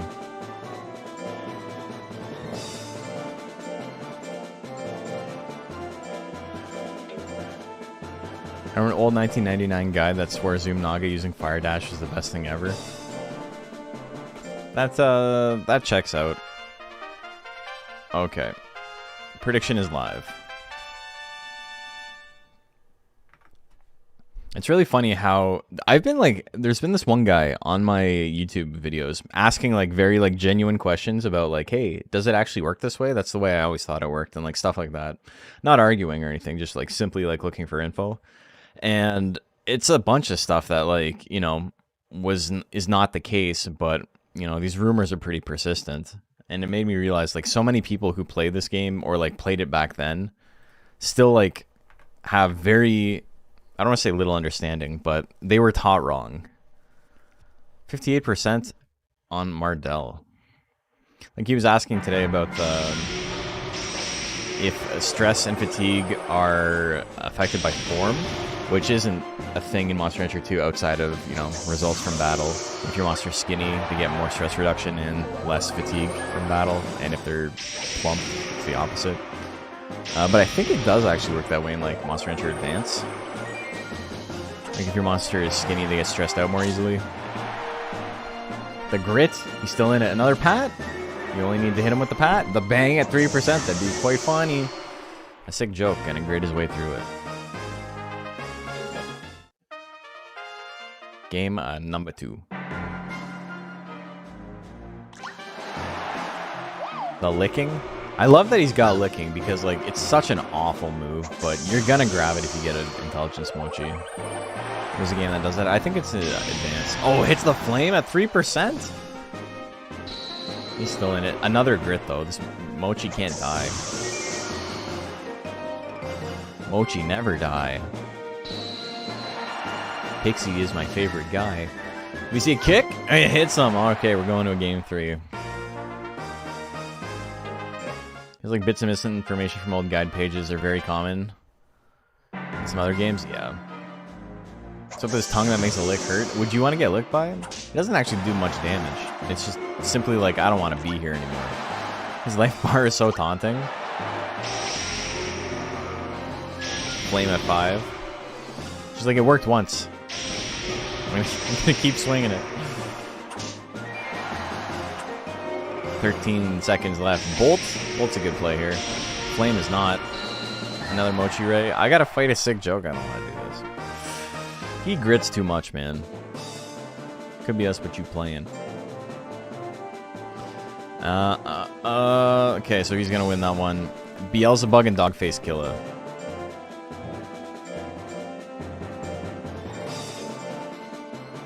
Just glad the Monster Hunter Wiki is very thorough and precise with updating their information and that everything on there is true and real. Yes.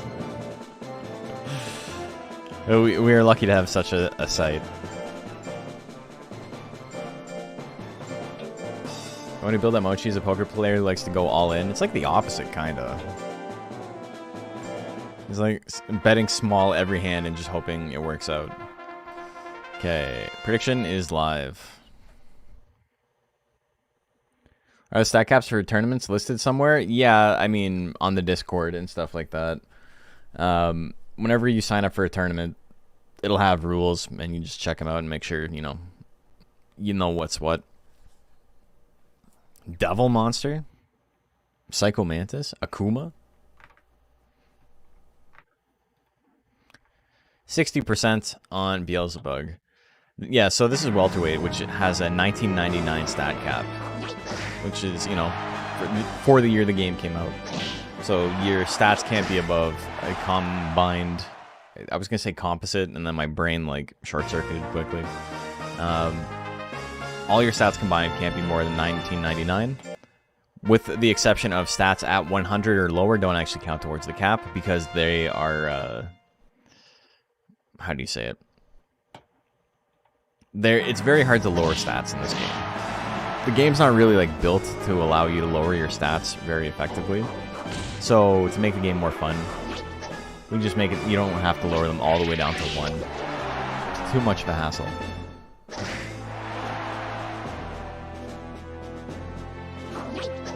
And Giant Witness. Beelzebub's still in this. Horn Smash is a pretty good move in this matchup. Regular Punch is pretty solid as well. Just needs the 1. Goes for the Horn Smash. Ah. Motherfucker. Okay, Dogface Killer gonna take that one. Why is it called welterweight? Because there's just different weight classes. And there's lightweight, which is 1400, with mixed.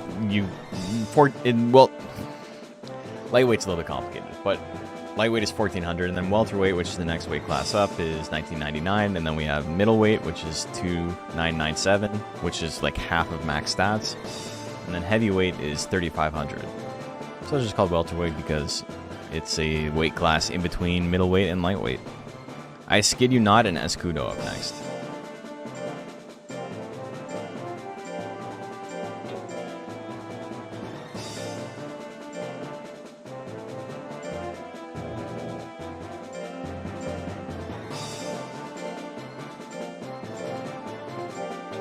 Never heard of welterweight before? If you don't watch combat sports, you wouldn't have. It's not a common weight class, but it is the weight class I fought in. I was never at the peak of it, so I was a little bit smaller, but I was around 145 when I was fighting. A comfortable 145. Okay, prediction is live. Who do you like? I'm gonna go get my tea. BRB.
Okay, it's not ready yet, so we're gonna go. 2001 were good, except, yeah, Backstreet Boys Millennium. Oh my god. Escudo, gonna take it. The Y2K scare. Alright, that was quick. I didn't get my tea. We'll have to get it after the next one.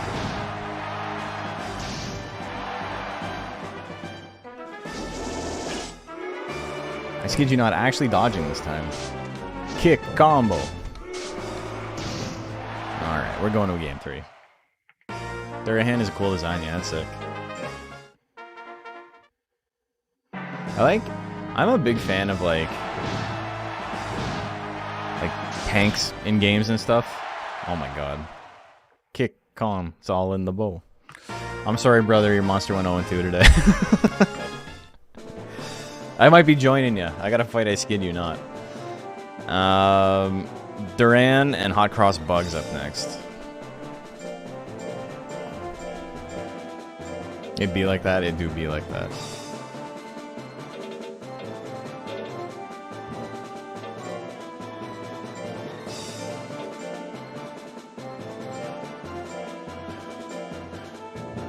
How much does a welter weigh? About 145 pounds. 148 is the limit on it. It's 140 to 148.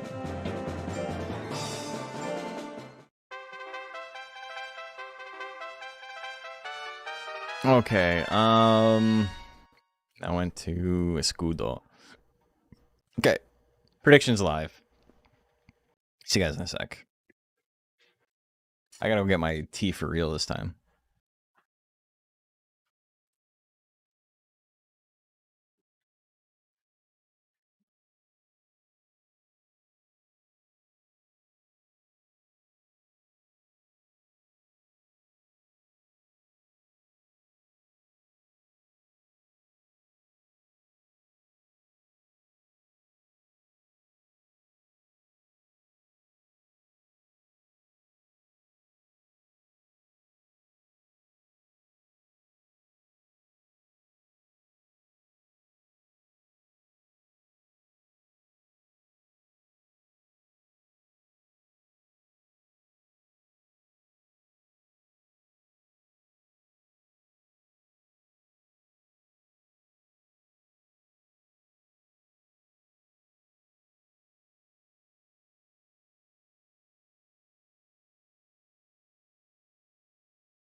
All right, we're back. We got ourselves some ginger tea. Help out the voice a little bit. 62% on Hot Cross Bugs. Know nothing about competitive fighting or the weights involved. That's fine. You're not expected to know. I think you're equipped to be a fighter. It's a very specific mindset, and that mindset is called sociopathy. Hot Cross Bugs wins game number 1.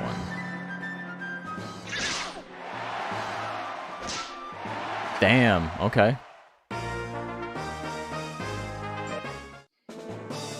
That was quick. Alright. Well, next up we got 50-50. I gotta actually update these scores real quick. Way she goes. Way she go by. Beelzebug, Dogface Killer won that one. I skid you not, lost 2-1. Hot Cross Bugs wins that one 2-0. Hairs do not mess around. This is a very good format for hair. There's like 6 different builds you can make. 50-50 and Senorita Slam. Helps if I do this.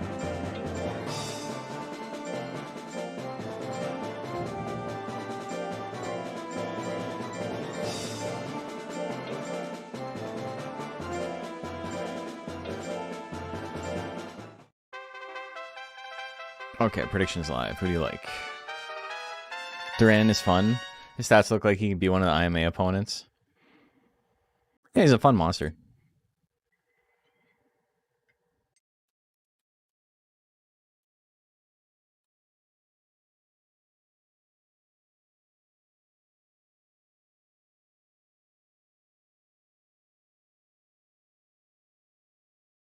Okay. What do we got next? Didn't mean to make that defense that high. It's, you know, you're gonna crack a few eggs.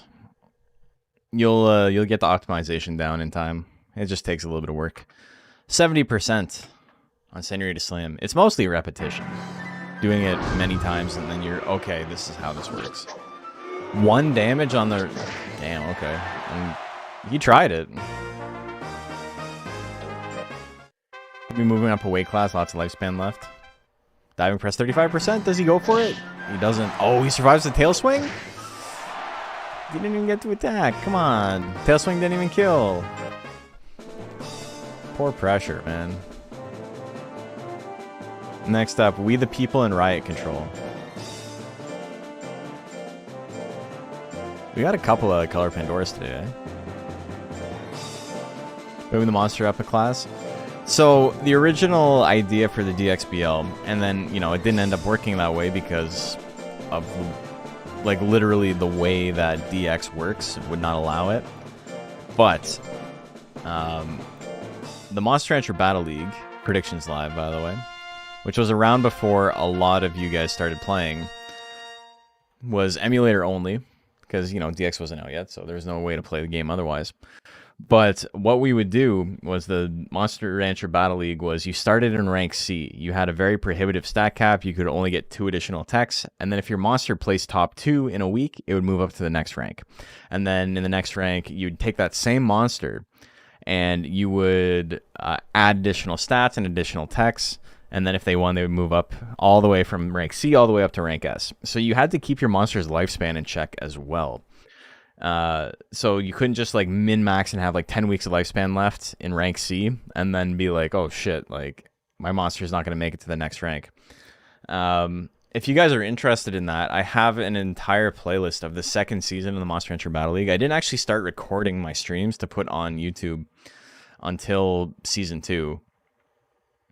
Season 1, the finals are up there. The Legend Cup and all that is there. That's how we learned about Adriana and how fucking stupid Water Gun and Water Cannon are in hard mode when you can get rid of the other techs on Undine. 57% on Riot Control. Speaking of Undine. It's like a season and a half. It's like 3 or 4 of like the final matches of season 1. And then they're just kind of a showcase of like some of the rank S monsters. And then the Legend Cup, which was like the finals. And then all of season 2 is up. Water Cannon, big damage. Damn, Spiral Rush, good damage there. She got Fury, she doesn't need it. Another one? Alright, game 3, here we go.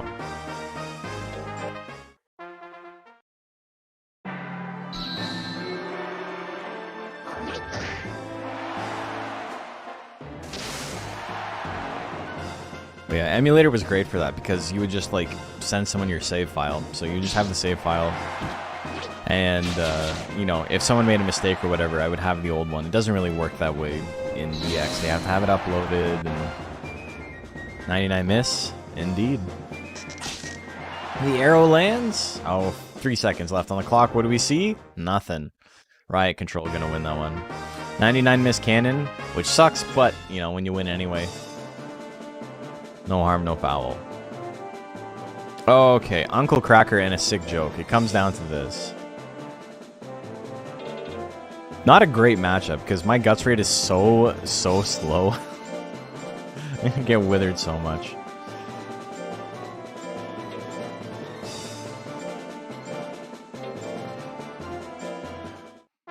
We got Kato and Yankoro. Prediction is live. Who do you guys like? Pop in real quick and say, Gel Zoom is your new personal best monster in 2DX. Ranked, reached rank A? Hell yeah. I accidentally corrupted my first file when I was a kid. Because I saved over my sister's file and pulled out the memory card as it was happening. And, you know, fun thing about that is it killed both our files. And on my second file, the first monster I raised was Gel Zoom. And yeah, I think I got him to about rank A as well. It might have only been rank B. I think I like raised him to like 250 to 300 in like every stat. And was like, this is a pretty good monster. 700 on, or 70% on a sick joke. Phantom Claw opener? Okay, no grit? Okay, we got one. It's okay. We're playing with the house's money now. Game 2. Slap doing a little bit of damage. Pedal swirl? Okay, we got anger. Phantom Claw! We did it. I Tim Kaine that shit. Alright.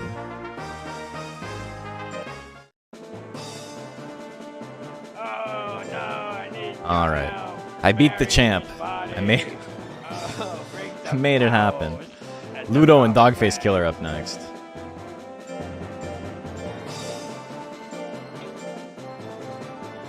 I lived against a joke? The living joke? Illumination. Listen to the drums. Da-dum, da-dum.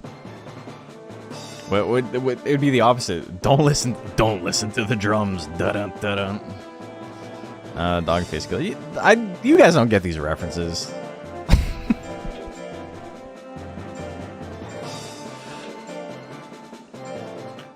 It's funny because, you know, everybody here is like mostly my age, but I don't think everybody's like as tuned into that same level of pop culture from the 90s. Okay, predictions live. I don't get CeeLo's pants, brother. I don't know what the fuck that means. I saw you tweet that shit, or not tweet it. I saw you say it on YouTube. So I definitely don't get it. Yeah. Call it even. Someone must have a Joker called the Killing Joke. Killing Joke was like, obviously, yes, it was a Batman comic, but it was also a band. And that's the joke I was making there. 59% on Ludo. 2 bites? Okay. Gets the grit. He's still in it.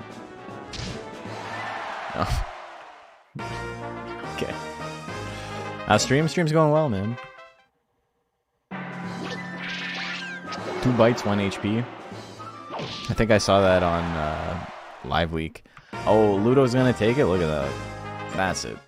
That's it.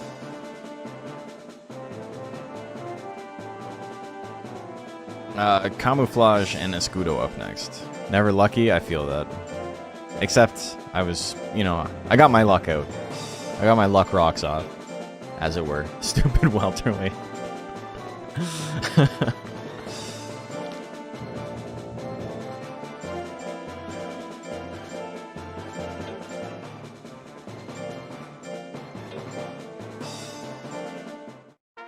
Okay. Predictions live. And it's interesting how this is the only Durahan in the tournament.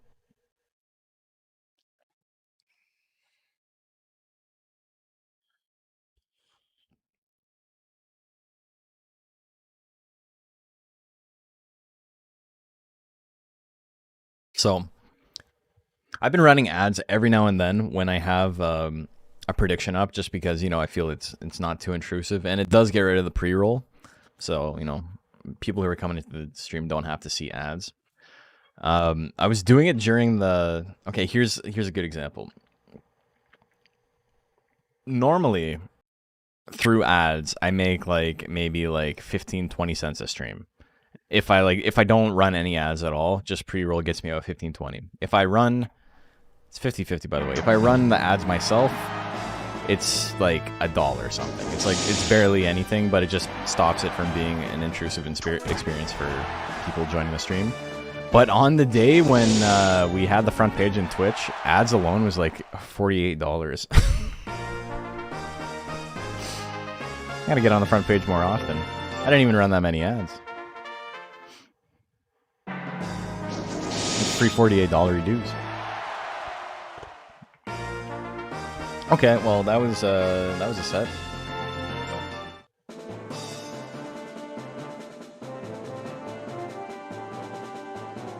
Boop and hop power.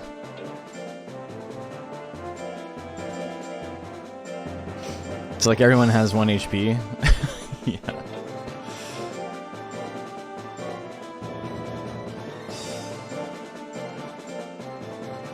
effectively. Yeah, I mean, there's reasons to have 1 life. There's reasons to have 100 life. There's reasons to have like 150. They all beat different strategies. Prediction is live. Who do you like? 50 life? You'll see a couple monsters with 50 life, and that's like not optimal anymore because Welterweight used to have drop stats of 50, which you can see here. It was basically if a monster had 50 or less in a stat, it didn't count towards the cap. But then for this tournament specifically this week, I said, you know, if you want to make a new one, we'll put it up to 100. Because some of these monsters with like 50 as a drop stat is like very, very difficult to actually figure out. Size measurement algorithm that decides how much you get paid per ad. It's kind of just, you know, how many people watch the ad. And if people click through, get additional money. Boot 81%.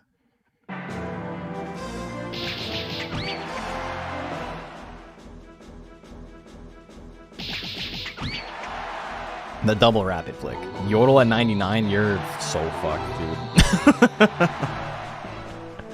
I don't wish that on my worst enemy. 100 drop is just for this one. I might keep it. We'll see how much it ends up mattering. The 2 jump lows, Boot just chilling. Didn't do anything. What are regulations to enter the fights over here? There's different stat caps for different tournaments. This one is Welterweight, which has 1999 total composite stat cap.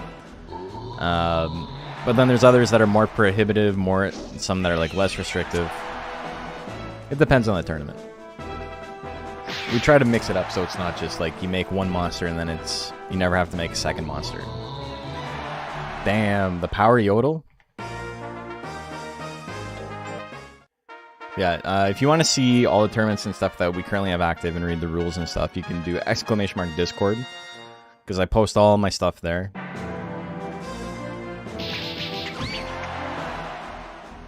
Podal, you hit him with the podal. Angry kiss, minus 73 guts. It wasn't power though, it was anger, but still. Minus 42. A third? Smooch to death? Death to Smoochy? Smooch to deathy? Oh my god. Does not sound like yodeling? No, it does not. I never saw Death to Smoochy. Princia and Hot Cross Bugs up next. How often do I stream tournaments? Every Monday. Except for next Monday, because we're taking... Oh no, next Monday we do have one, but Monday after we are taking a quick break from it. Because it'll be like 6 weeks in a row. Hot Cross Bugs.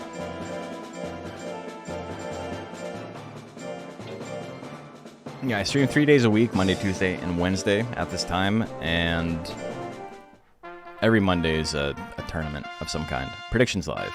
Sign-ups for Monster Rancher 1 going up soon then? Yeah, tomorrow.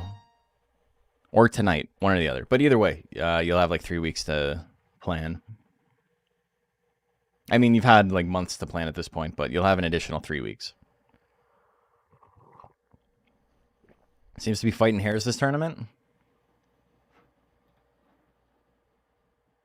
Damn, we got 100% of the vote on Princia. Not even like 10 chips on Cross Bugs. That's crazy. Okay. Oh, the straight miss. Gas at 30? Wouldn't have killed. Gives him the lead, though. Princia's in the lead. Here we go. Kung Fu Fist at 12%. Into the high kick. Hot Cross Bugs with the 50 guts lead. Hard straight can do big damage. Oh, my God. Our drop's going to be 200 intelligence. No drops on anything else. You can't lower intelligence in Monster Rancher 1. And so, without the drop stats, it means that there's lots of monsters that aren't viable because they just waste too many stats in intelligence. So, as long as you have under 200 intelligence, you're good.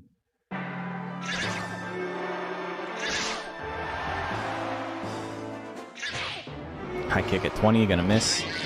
Damn, hard straight. No grits, eh? Bugs wins and we all lose. What happens to the chips? Well, you're about to find out. They go to me, baby. That's all mine now. No, I don't. They just disappear into the ether. www.lame.win and Candy K9 up next.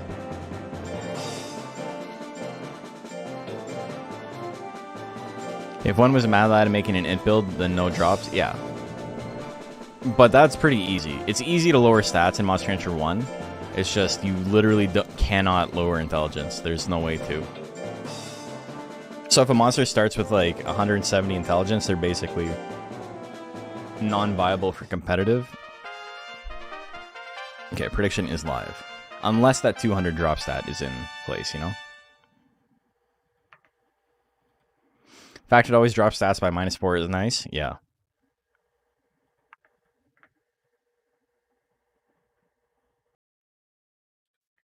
Yeah, it makes it easy to count. And it's a pretty big drop, too.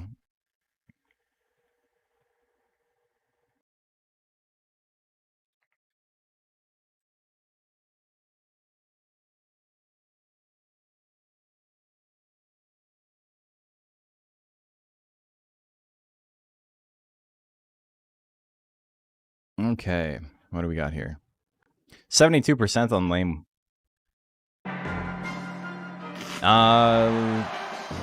Ludo beat Dogface Killer. I forgot to type that one. The bolts, the angry bolts, the angry lightnings? You got no gods left. Oh my god. Oh my god. Somersault gonna finish him off though. www.lame.win. Taking it. How's it been going? Hey, Project though, how are you doing? It's been going well. The immediate bite, tusk slash gonna miss.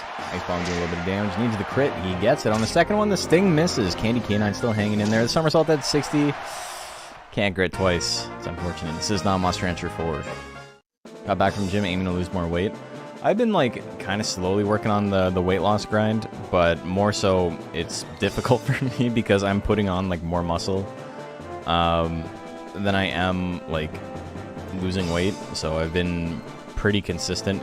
Like I haven't lost any weight in the last year, but I have gotten like slimmer.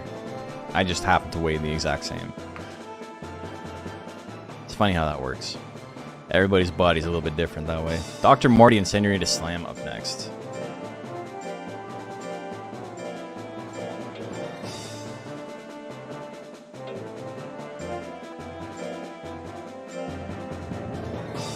Yeah, I was like 185 last year when I started boxing. And you know, I for the first little while, I would say like the first 6 months, even though I was doing boxing every week, I wasn't doing a lot of other exercise. So it makes sense that like, you know, I would get stronger, but I'm definitely not going to be losing weight because like that hour of boxing's not make or break for that. But in the last little while, I've been like doing a lot more running and like a lot more like strength training. And you know, my arms and like my shoulders and my back, predictions live, are like getting like a lot like harder, like the muscles like becoming a lot stronger. But I don't weigh any less. I still weigh 185.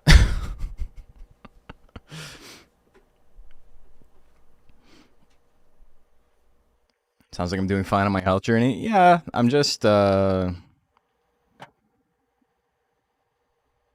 losing weight is hard. The problem for me is I love to eat, right? I'm simply not going to diet. I'm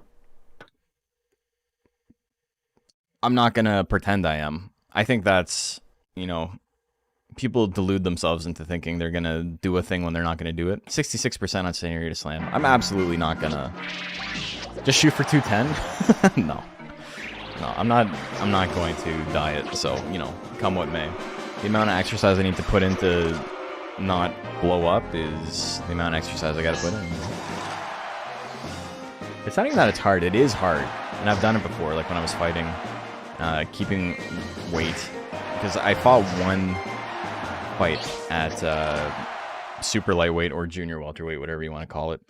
And I was like 138 for that. And it was like tough. Like I was eating like 900 calories a day in like the last couple of days before the fight. It was tough. And I never want to do that shit again. And that was only to lose like 8 pounds. How high was my power stat? Not great. I did boxing, yeah. I did 4 fights when I was younger, when I was like 17. And then I took a long break because, you know, it's a thing where it's like you're pretty all in if you're boxing, right? Yeah, no, 900 calories a day is starvation. It's you're like super dehydrated. It's tough.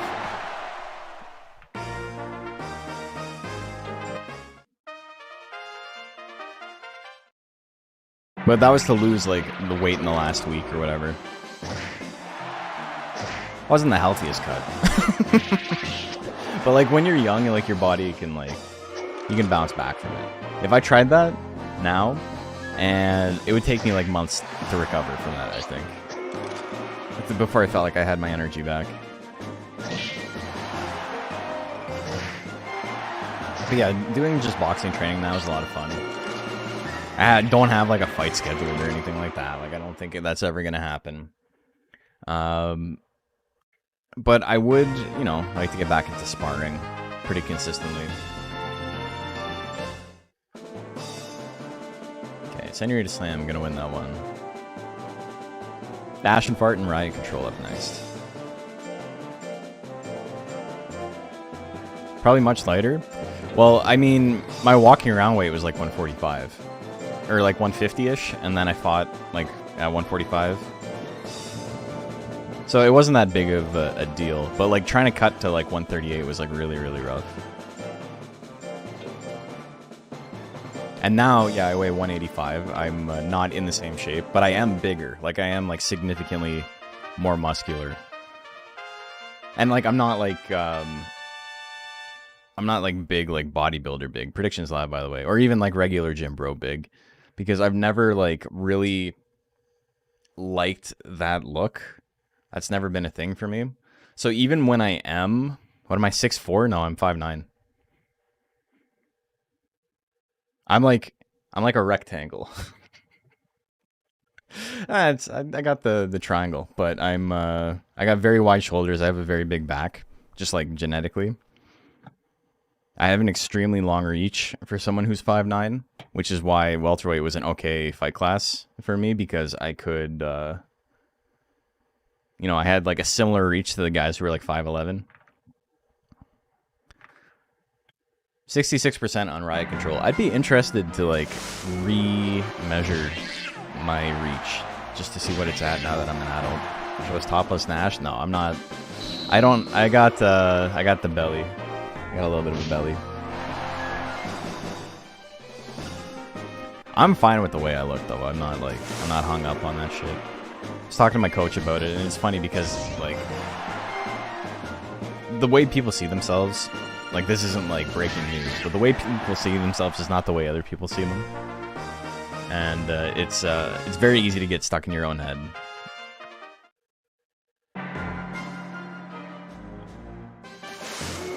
It's like 6'4" spiritually. I don't know about that. Dad bod move phones. It's funny because, you know, ever since I started doing like more serious workouts, like I still have like, there's still like the fat, right? But like I can feel like the abs, I can feel the chest. It's just that, you know, there's still fat on top of it. Body dysmorphia, or whatever it's called, is a pretty crazy thing, yeah. Okay, that's a 2-0 for Dash and Fart, right? I'm talking about body flab and stuff and not paying attention. I'm pretty sure that's a 2-0. Is anyone else paying attention? You guys are the ones betting. You know, you should be more invested in this than I am. Okay, thank you. Okay.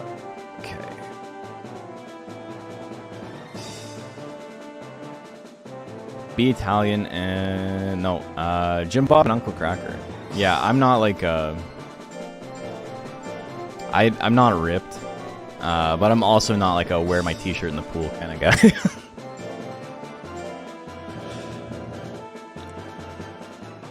That's not where I'm at. I've never been at that. Even like before I like sat down, I was like, I gotta start boxing again to like get back into shape when I was like at my heaviest or like my least in shape. I still was just not. Like, I don't care. You know, you can always improve on yourself. But it's okay to just, like, not be neurotic about it. Okay, predictions live. Who do you like?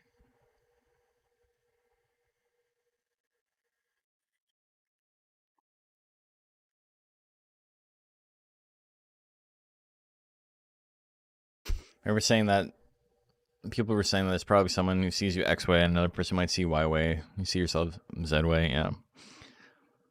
No, that is not talking about weight, but just knowing who you are, and lots of people, including yourself, have different versions of themselves. Yeah, for sure.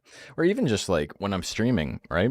Because I see this angle of my face very often when I'm like watching the VODs, and because my camera and shit that I can see is over on the side, but when I'm looking ahead, like, you know, my face looks different. My eyes are a little bit dark, and like that's just the way my face looks. But like I don't see the head-on view very often because I'm not looking directly into my camera to like get information for the stream. So every time I like turn my head to the camera or whatever, I'm like, oh, that's actually like kind of a weird view. I should probably make sure the camera or the lighting looks good for that. It looks fine. Or even like if you're used to seeing yourself in a mirror and you're like, you see pictures of yourself and like, I don't look like that. And it's like, yeah, you do. You absolutely do. Okay, 70% on Jim Bob. People like the hair. Okay, Phantom Claw. You know, all good things must come to an end. Art Straight can do good damage there. He's got the anger. Not a great chance to hit those basics. Phantom Claw still sitting pretty nice. No matter the guts lead, Uncle Cracker is a one-shot. Oh my god. With that Phantom Claw. Gas gonna do a decent amount of withering. He's got the anchor again. Phantom Claw still 24%. Slash Claw is 14. Not bad. Hard straight. Still not gonna kill. 2 seconds left on the clock. He can swing one more time, but he does not. He did okay. He swung a bunch of times. A lot of that stuff is about a 1 in 6 chance. Missing the Phantom Claw again on a quarter. Anger immediately. Pretty good. 22 on Slash Claw. 1 in 5.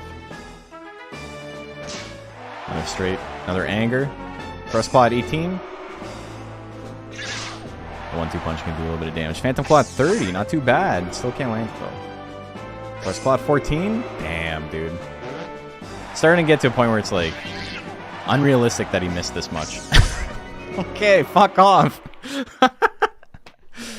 Well, when you miss like 12 attacks, you need to roll 1-6 on a die, and you roll it the equivalent of like 30 times, and you don't land it. It's hard being an uncle. Sometimes it's hard being an uncle. Jim Bob wins. What are you gonna do? He was swinging, though. He was swinging. You know, I can't... odds didn't come up for him that time. But they did come up for him last time, so, you know. It is what it is. Easy come, easy go. There's nothing more he could have done.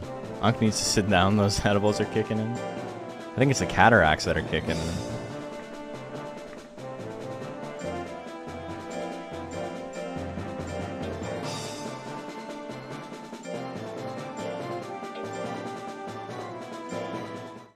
Okay. That was fun, though. It's been a long time since I brought Uncle Cracker out of the freezer, so... Cataracts? Predictions live. I think it's because people are not symmetrical, but you are used to certain imperfections existing on one side of your face and become blind to them when it's flipped. You suddenly become very aware of them. Yeah, for sure.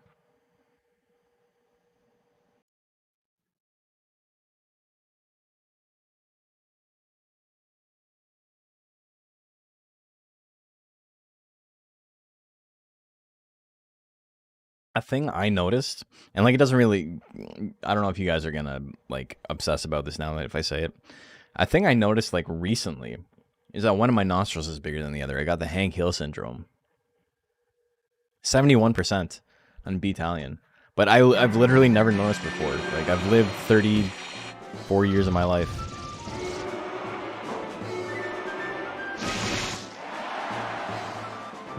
The spinning claw, that's pretty good damage. Good withering on that. Into a bite. Italian in a little bit of trouble here. 36%, not too bad. Hank Hill syndrome is having no ass. The minimus gluteus hits the claw combo. He's got both. You can't really tell unless I like flare my nostrils, but one of them is bigger than the other. It's pretty funny. It might even just be that like my nose is crooked. Like, you know, I've been punched in the face a couple of times. It's maybe maybe the nose was broke at one point or something, and you know, when it healed, it didn't look great. I'm pretty sure I broke my nose playing rugby. I like was thrown head first into the goal post, and then I just I was like, oh, that's weird, and I moved it, and I felt a little crack. Just like Ludo just felt a crack there in his entire body when he exploded.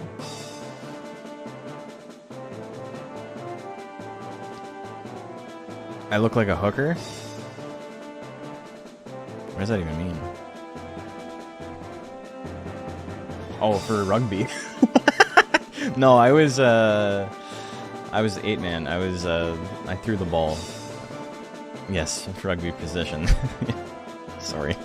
I was looking on my Twitch stream manager, and I saw you have the little the Raging Wolf helm logo beside your name, and literally everybody who's like chatted with that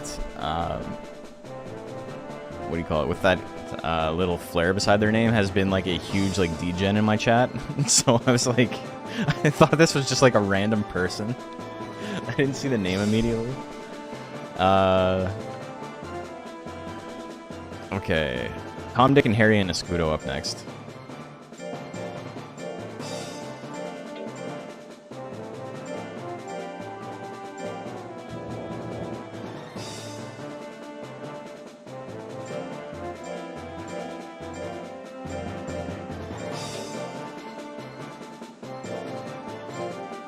Okay, so Tom, Dick, and Harry and Escudo.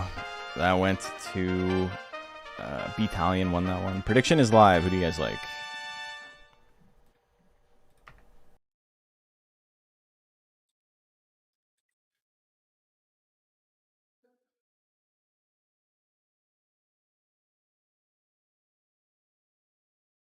Curious how your guys been doing. I mean, exclamation mark bracket. You can check. Artist sticker next to your name. You got the... We got the Torval emote.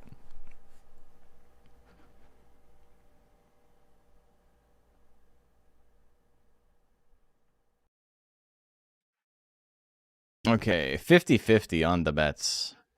Also, Tenry to Slam beat Dr. Morty, right? I totally forgot to write that down in the bracket. Degen label. I don't think it matters. It's just, you know, it took me off guard at first. Okay. Spell Rush doing big damage there. Face attack wins.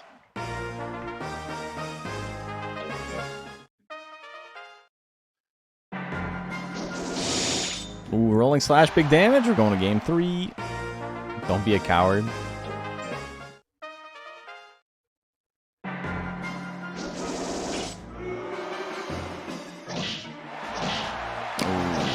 Tail swing. Tail swing.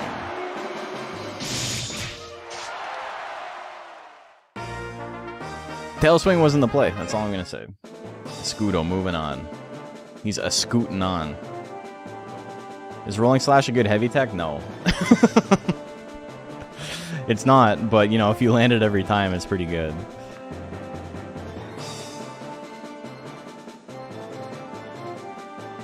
Oops.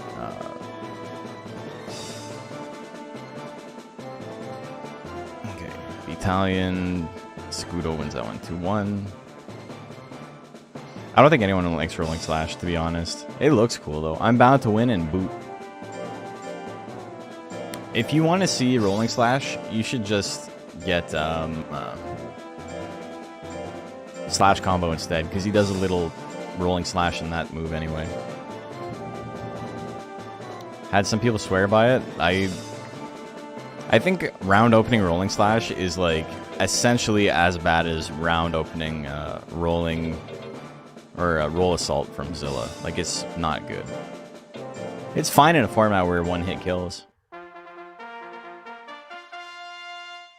Okay, prediction is live.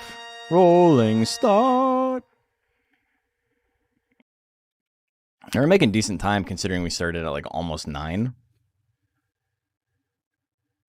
Yeah, it definitely doesn't do enough for the cost, and then additionally, the animation is so long that, you know, even if in like a higher weight class or something with like monsters that can take the hit a little bit better, even if you land it, you're in a pretty bad spot because you're probably down like 50 guts. Yeah, 8 seconds. 79% on boot. Animation's measured in light years, and that's not even time. That's how bad it is. Angry immediately? Oh my god. You lost 74 guts. You lost all your guts.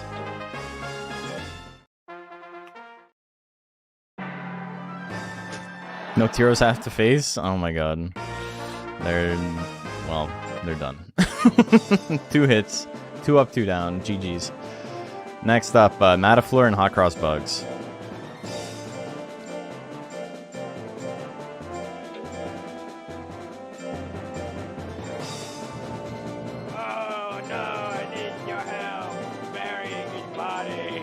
The kiss on the spit. That shit's kinky. Okay. Predictions live. Who do you guys like?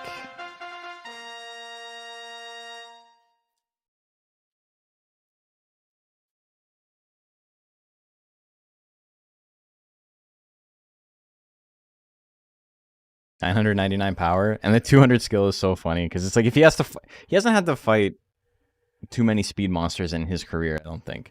But when he does, it's very, very funny. When he doesn't, it's very funny as well. Just like hyper optimized to beat tanks. What do we got? 74%. The trample miss.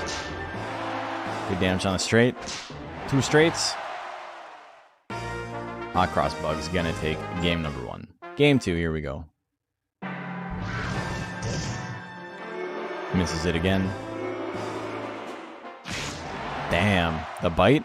I like how you can see all the little breaks in Hair's arm, where like all of the tries, like all the triangles or the quads in the model. Sorry, I'm kind of a modeling buff now that I've learned like the absolute basics of low poly modeling.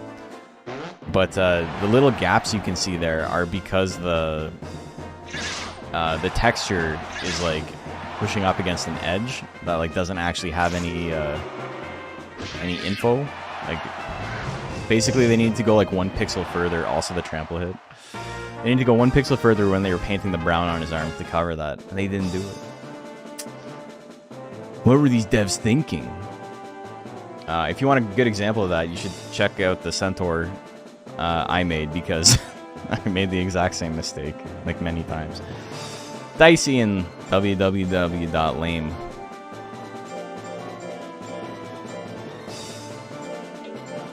Lazy artist, I know. Lazy game devs. Dude, Monster Hunter Discord's been kind of killing me lately because every day there's like discussion about like lazy game devs and stuff like that, or the state of the games industry, and it's like, what the fuck do you guys know about the games industry? Prediction is live.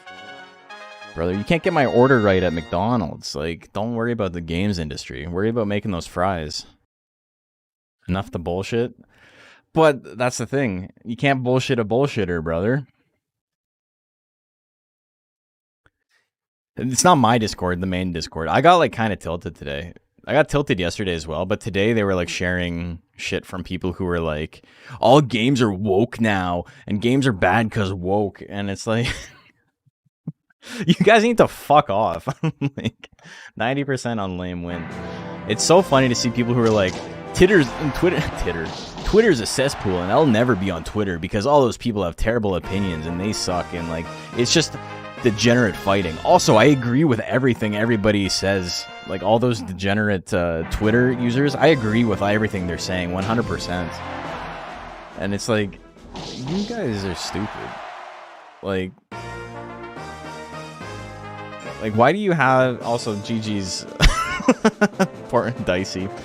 It's like, why do you have such like a strong opinion on Twitter when you are the target user? Like,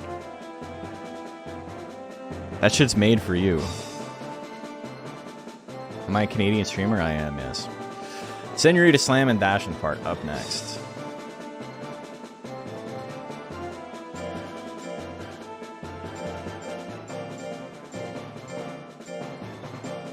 Did you just go outside and play rugby? I'm saying.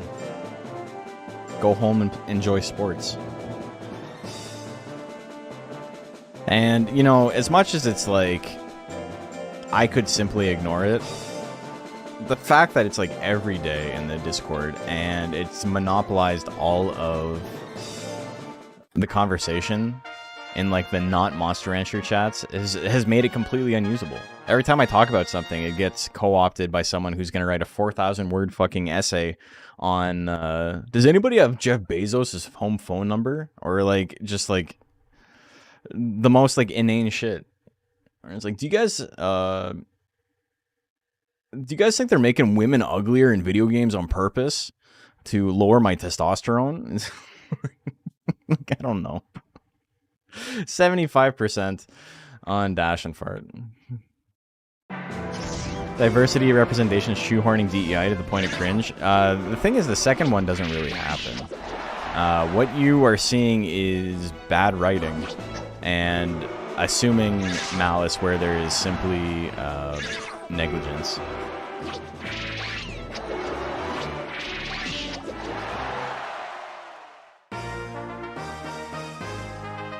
Okay, game one. People complaining about wokeness clearly don't understand what the word means. Simply means being aware. Brother, you're preaching to the choir 100%. You are absolutely right, but that's not how they use the word.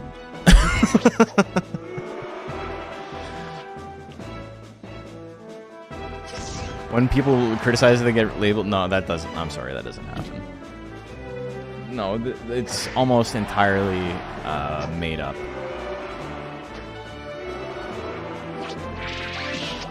You're conflating two different things, and that's exactly what they do when they're trying to point out that like women and minorities in games are bad things. Because I'm just saying the game's bad.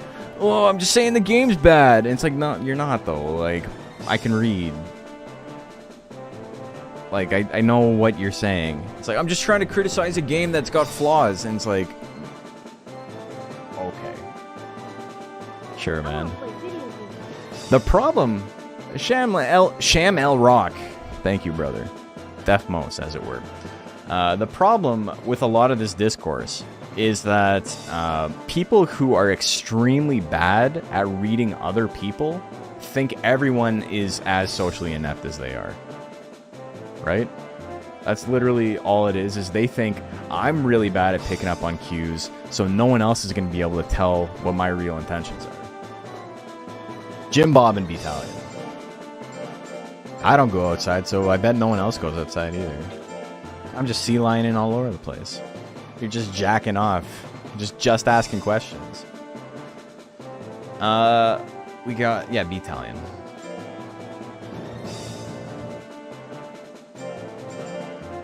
The idea that you saying the writing is bad is going to get you labeled as like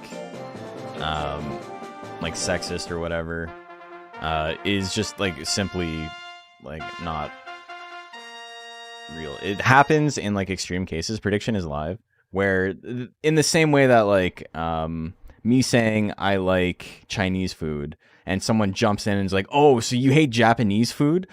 Like, it's about as serious as that. Like, you don't need to extrapolate that to a bigger, like, societal issue. It's simply one person online is being stupid. Like, that's what it comes down to 99% of the time. It's simply, like, a couple of people every now and then say something dumb. And attributing that to, like, a wider societal movement is kind of insane. 70% on Jim Bob. People want something to complain about. There's quite literally, there is a certain type of person, and this is not like specifically a right wing or left wing thing. It does happen on both sides.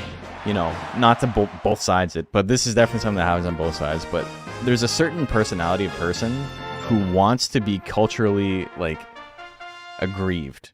They want to have problems, and maybe it's like, I hate woke. Maybe it's like hyper defensive about things that they don't need to be.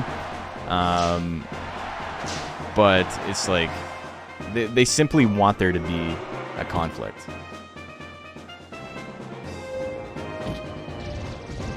Most people just make your life miserable if you have them around. It's true. I shared on Mass Effect Andromeda, which made no sense. As someone that's played every BioWare game up to that point, Andromeda was exactly the same. Dude, I know. But anyway,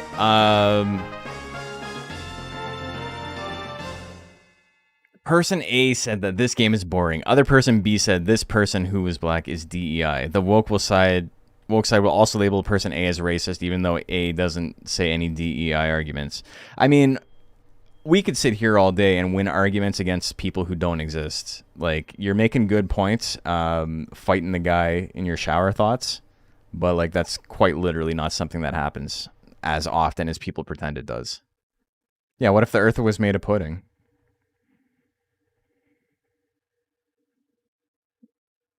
Anyway, I don't know who won this. It's 1-1. Okay, thank you. Thanks, Goopy. Appreciate it. What? P1? What does P1 mean? It's 1-1. Anyways, it's 1-1. The long and the short of it is people ascribe one or two like crazy people to a greater movement a lot of the time. What if TT wins DXBL lightweight? I'll give you $1. It's just one example. I saw both. Yeah, I bet you did. Anyway, Dive Assault at 9%. Gonna miss. Hard straight. Does it finish him off? It does. He's got grit. He's got one attack. He can still swing if he wants, but he's not gonna. Jim Bob wins it. Remember, our dollar isn't that strong. It's like 72 cents American. Amulet coin? Yeah. The return. Jim Bob. Gonna win it.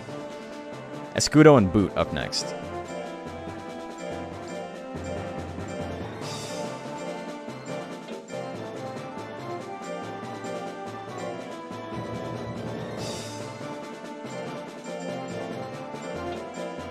I think people who want problems want something to point the finger to. Hold on one sec. Let me find. Okay, we got a new copy pasta. I think as well sometimes want problems with themselves because they feel they are more valid if they have lived through something. I think some people think if you haven't had an easier life, your viewpoint matters less. Yeah. I think I broadly agree with that. Predictions live, by the way. There's plenty of problems in the gaming industry without inventing new ones like DEI. It's so crazy to have like a culture as like swampy and fetid as like the games industry, where you have like insane crunch and like people getting like PTSD from working, and fucking someone stealing breast milk out of the fridge to drink it at Blizzard, and like all this sexual harassment and shit. And you're like, actually, my problem with this industry is that there's too many women. It's like, okay, like, be real. You're not a real person. You're not a serious person. Mom says your hot pockets are done. 74% on Boot. Yeah, it's diversity, equality, and inclusion is what DEI stands for. DEI is a store for camping stuff, that too. Yeah. But it's become like a short form for like, you know, all the like racist and sexist stuff they can't say. It's a dog whistle. Is money for hot pockets? Hot pockets.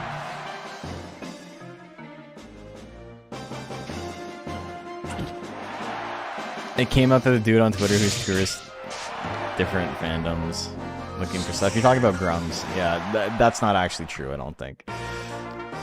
It's a funny thing that happened. Anyway, that was quick. That was 2 games. Is that a 2-0? I'm like simply not paying attention anymore. I'm getting tilted about people being stupid about video games. It is a 2-0, okay.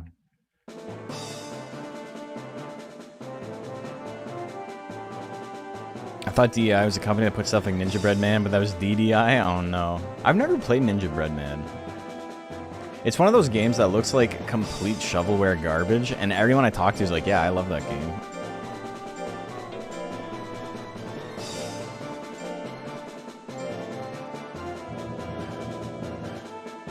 There's another mad because of woke kind of thing. I mean, that's what... Gamers deserve less. I think that's my takeaway on all of this. It's as simple as that. Prediction is live.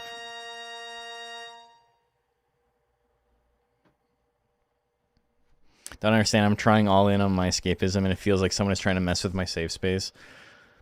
The thing I don't get is, like... Did you guys see the Fallout thing where the creator was like, Fallout doesn't actually critique capitalism at all? And it's like, it's neither here nor there. Like, whatever. Death of the author, all that shit. It's not a big deal.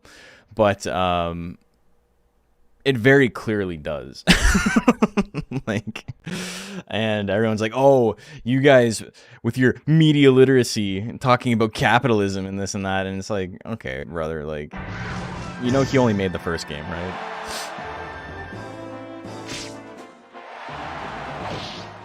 Ooh, Matafleur gonna take that.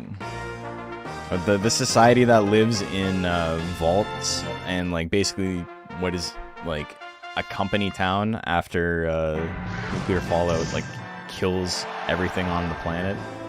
Yeah, there's no way. Wars have never been fought over capitalism. In the Mario movie, they made Peach the main character. She even said Mario doesn't matter. Dark times indeed. But they let Jack Black sing the worst song that's ever existed in a movie. So, you know, it's 50-50. Okay, that was a quick 2-0. 99 miss, can't believe it. Dude, that Jack Black song was fucking awful.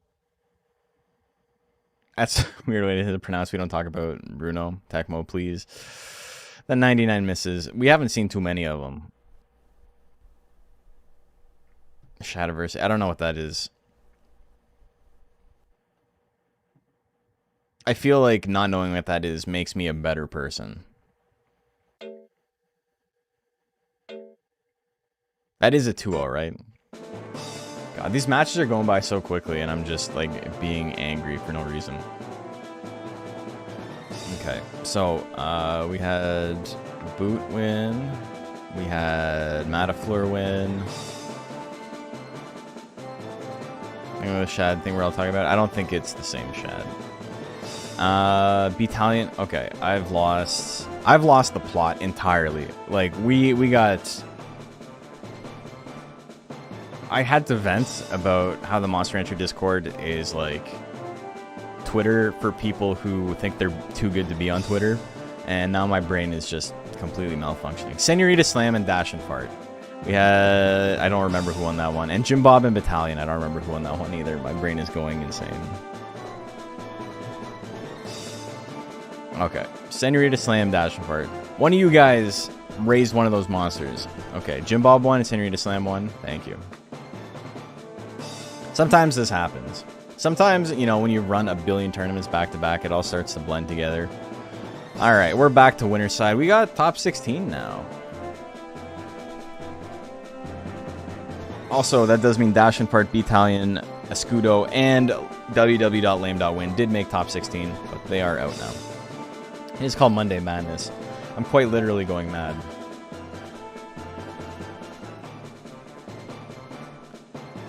Next up, Silkback and Flowerbed.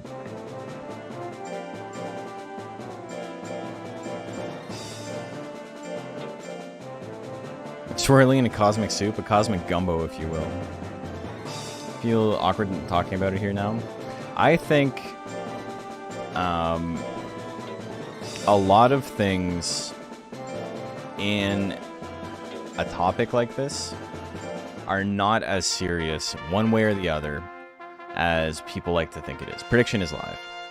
And so attributing like, oh, this is like this because X, Y, and Z are like the worst people on the planet or whatever is like an opinion that like 12 people alive hold. And it's not really worth getting bogged down in that.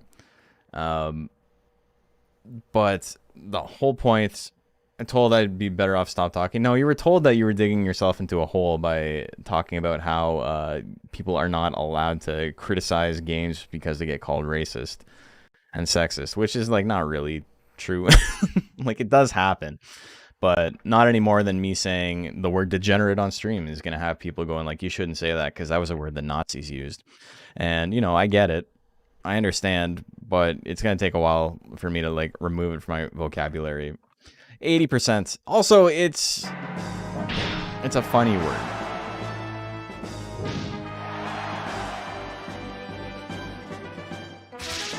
Damn, big damage on the spike stabs. And a giant blow, I'm gonna finish it off.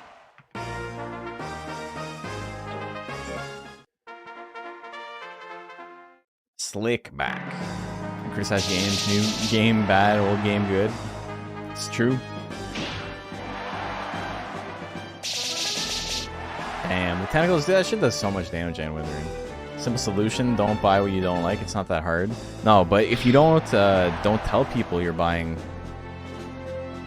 or not buying what you don't like, then what's the point? Everyone has to know.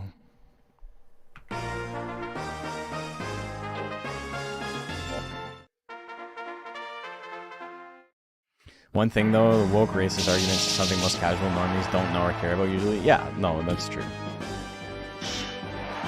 Damn, the double spike bite. The slick bite. God.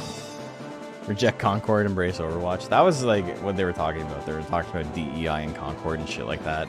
They said something about how it's like, they keep comparing it sales-wise. This is like in the Monster Entry Discord, not in my Discord. They were comparing it sales-wise to like, it had less concurrent viewers or players than the Golem game that everyone hated. And Dire Straight and Chopper Kick, Jesus. And they're like, yeah, but that makes sense because people already knew how bad Concord was, but they needed to buy Golem to see how bad that was. And I was just like, what? That doesn't make any sense. Like, what are you talking about? How do they know how bad one game was before it came out, but they didn't know how bad the other game was before it came out? Like, I know it had an alpha, but that doesn't really mean anything. It's just, people have strong opinions on things that, like, they simply should not. They don't have the knowledge base to have those opinions. Okay, prediction is live. Duke Nukem, Overwatch. Yeah, we got Metal Nerd in this tournament.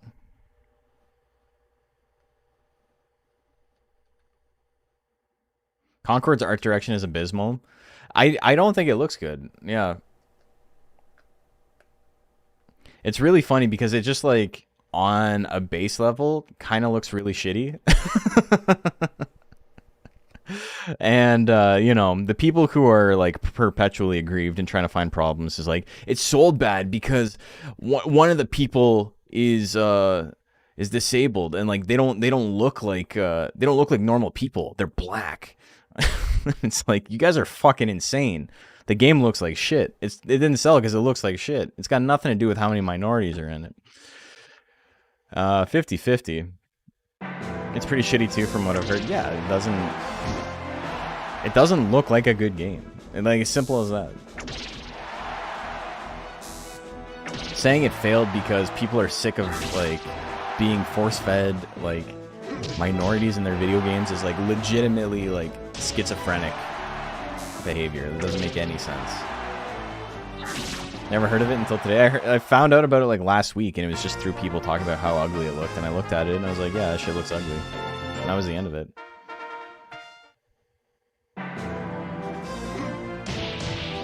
The chop combo, that's good damage. Dire Strait's got so much guts though. Even the basics here are pretty good.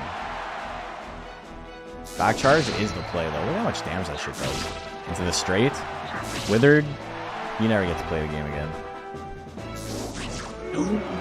Oh boy, the miss. The chop lands. Straight's gonna land? Hell yeah.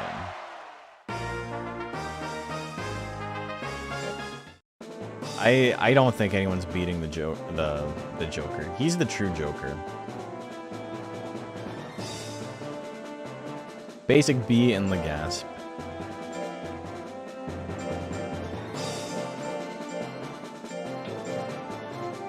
Kaboo deserved better from Tecmo. He just dodged the best tech in the game, and he still couldn't win. Melner simply built different. He hasn't won yet. It's true. Okay, predictions live.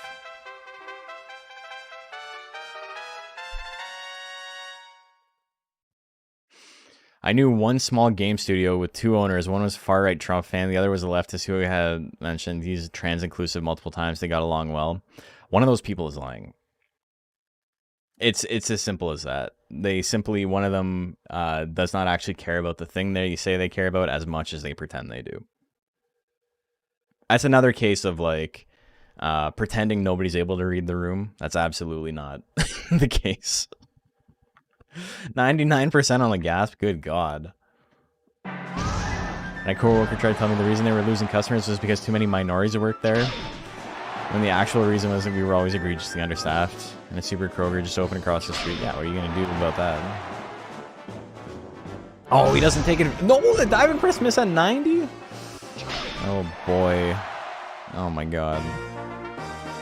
The foolery.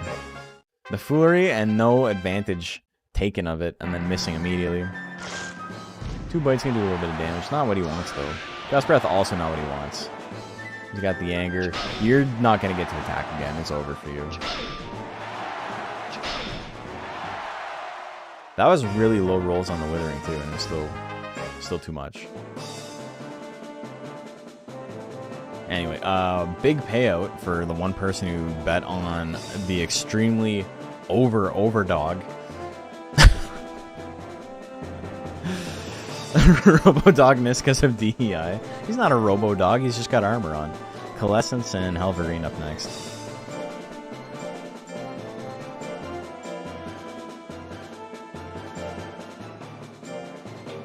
Calice. That's not what that says, but don't worry about it. Dog's armor is too tight, he couldn't move. He's being restricted.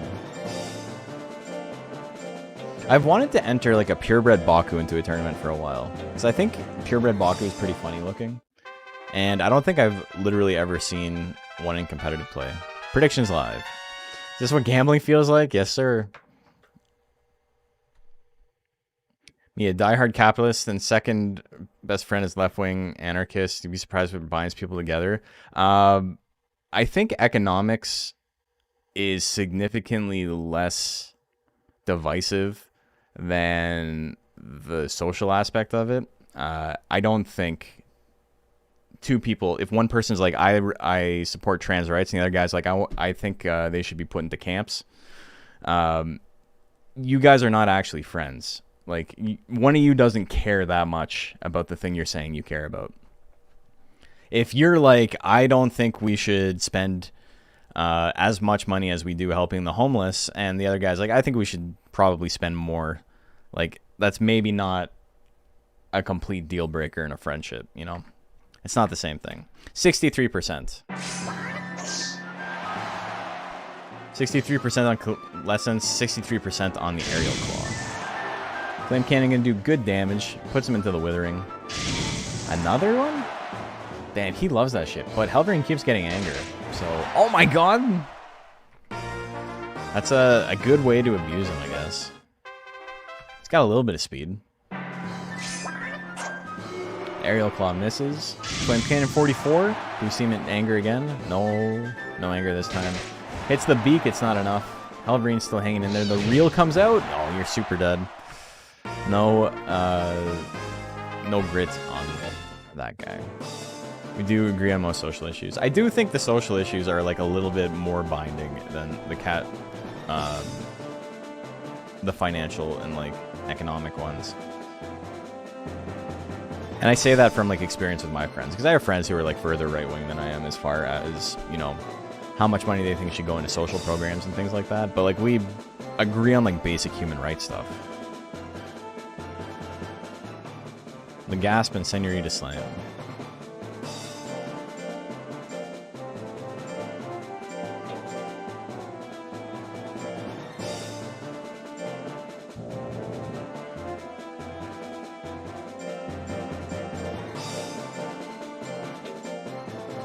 I'm not saying, like, we've talked about this before, where it's like people with differing viewpoints can get along.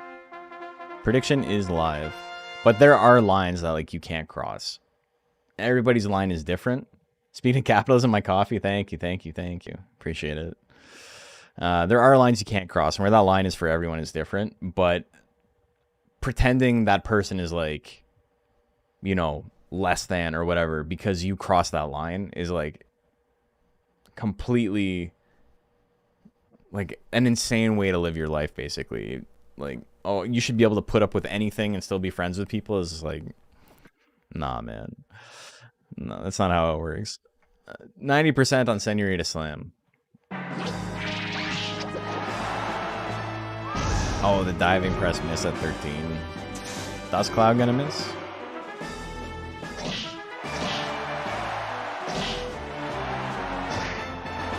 The gasp still hanging in there. The charge lands! 21%. There's the grit. Senorita Slam needs a KO here.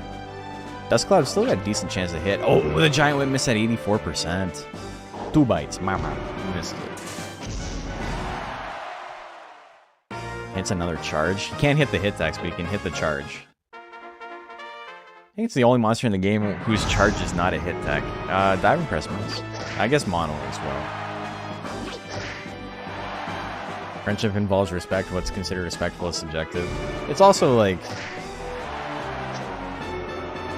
there are viewpoints that are incompatible. If you... there's like certain things where like if you believe it, and I'm not saying like left or right, but like for both people, for everybody, if you believe staunchly in this one thing, but your friend like believing the opposite is going to be too much, you know? Dang, a dog can really beat a caterpillar. Sorry, if you like feet, we can't be friends.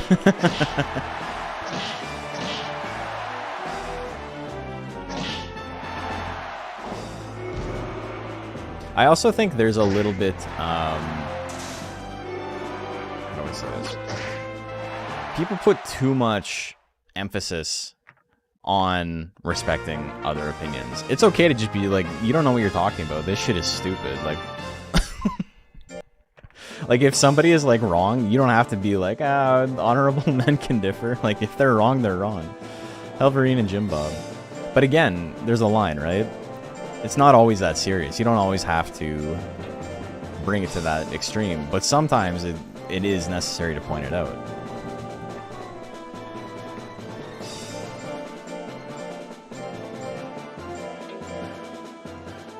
Like if we disagree on how much X person should be taxed, probably not the end of the world, right? If you're like, I think poor people should be taxed at 90%, I'm gonna be like, that's an insane thing to say. Like, you're stupid for saying that. Like, and it's okay to just be like, no, your opinion is dumb. Like, there is lines. Some people will get insane about stuff. You gotta tell them they're being dumb.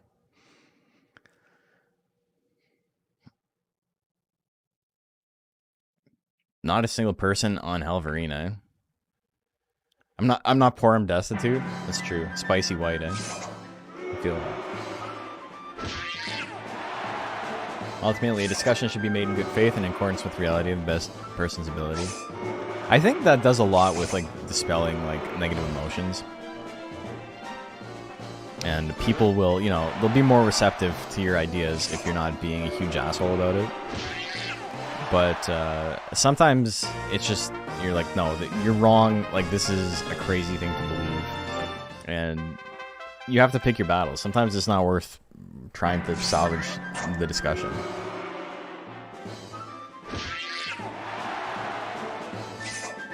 Like right now, this is a great example of two people who disagree pretty staunchly on how something should be approached. And, you know, it's still amicable. But this is what people are talking about when they say, like, you can have different opinions and be friends still. Okay, let me update this shit. You just don't eat cereal? You eat cereal without milk? I could never. When I was a kid, I would not put milk in my cereal because I didn't like it getting soggy. So I would have dry cereal and a glass of milk.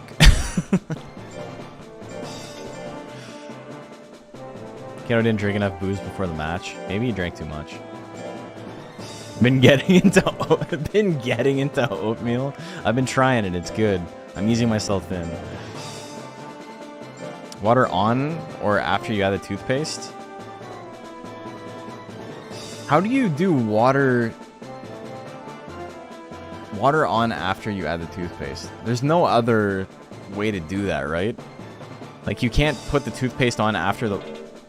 I guess you could. You just wouldn't, like, hold it under the tap and try to put the toothpaste on. Yeah, it's fine. I get it. Okay, prediction is live. Who do you guys like?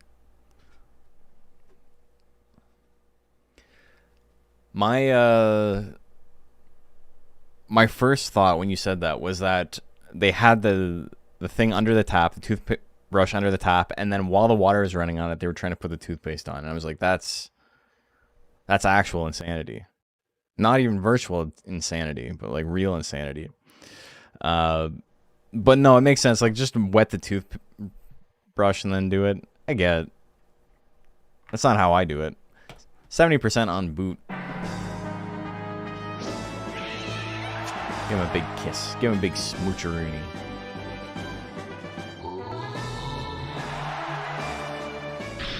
I make no apologies for this. I agree.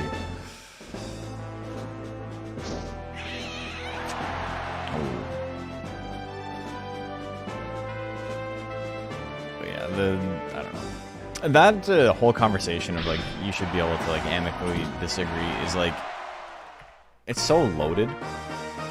Because every time someone says it, there's someone on the other side of the extreme being like, yeah, that's about ice cream flavors, not about, you know, social rights. And it's like, okay, but like, is ice cream flavors like the max? like there's nothing beyond that you're willing to agree with? Like, that's not a good faith argument. Anyway, he, oops. Wait, was that only one game? No, that was 2 games. That was it. People will tell me if I'm wrong. But he got thwacked, and then he grit, right?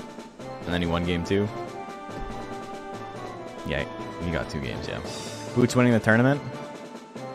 I was paying attention that time. I got it. You know, the worst thing about talking about, like, political differences and stuff on stream is... a lot of the time when I'm streaming, it's like it's at the end of my day, right? It's literally always at the end of my day. It's never at the beginning of my day. And I am just like deathly afraid of sounding like the dumbest bastard on the planet because like I can't get my thoughts out. Like my brain's just not working because, you know, I'm exhausted from a day of, you know, responsibilities and shit. And so we start talking about something and then it's like, predictions live. I don't want to sound like a Twitter commenter, you know?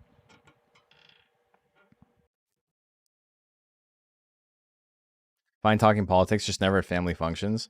My favorite thing about politics at like family functions and stuff is just, this happens a lot more on like, with like right-wing people, I think, than left-wing people. Where there's just like an intrinsic like assumption that everybody in the room has the exact same politics as you. I think if you go like further left, you kind of like, you've interacted with enough people to know that like it's not common that everyone is going to believe exactly what you believe. 75% on Matafleur. But like at work or family functions or whatever, someone will just say like the most like racist shit. And it's just like, why would I agree with that? Like, what the hell? Like, what the fuck are you talking about? Also, you got rid of that power real quick. Holy. The shockwaves can do it, though. Another one? Not enough. The grit comeback. Look at that. And also, I'm streaming that drains you. There's a physical aspect to streaming, right? Like, it's not a difficult thing to do, really. But, you know, being animated takes energy, and then physically talking, like moving your vocal cords, you know, is draining. Wispon's family is racist. It happens more at work than family. What they say with their whole chest. Yeah, that's the crazy part. Like, it's... Dude, I was doing an Indian wedding yesterday, and this person came up to me. I think they were like an outside caterer or whatever, or maybe one of the decor people or something. But they were just like, look at, there's so many of them. And I'm like, what do you mean there's so many of them? It's like Indian people. I'm like, yeah, it's an Indian wedding. What the fuck? Like, yeah, both families are Indian. There's going to be a lot of Indian people here. And so they're like running around like ants. And I'm like, that's like another level of racist. I have no idea what that fucking means. I have no idea what the implication is there. Like, I was like so taken aback. I'm like, I don't know what you're trying to say even. Like, that's like some like 18th century racism. Like, I don't know what, like, I literally don't know what the vibe is there. Go to farms, a lot of animals here. Yeah. Even that's like, I know you didn't intend it to be, but it's that's suspect. Maybe he wasn't racist. He just never seen a group of more than 5 people. You know, being charitable. He's never been in a group. He's never been outside his house.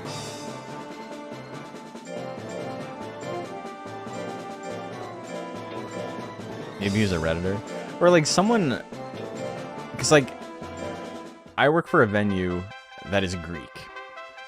Everyone there is Greek.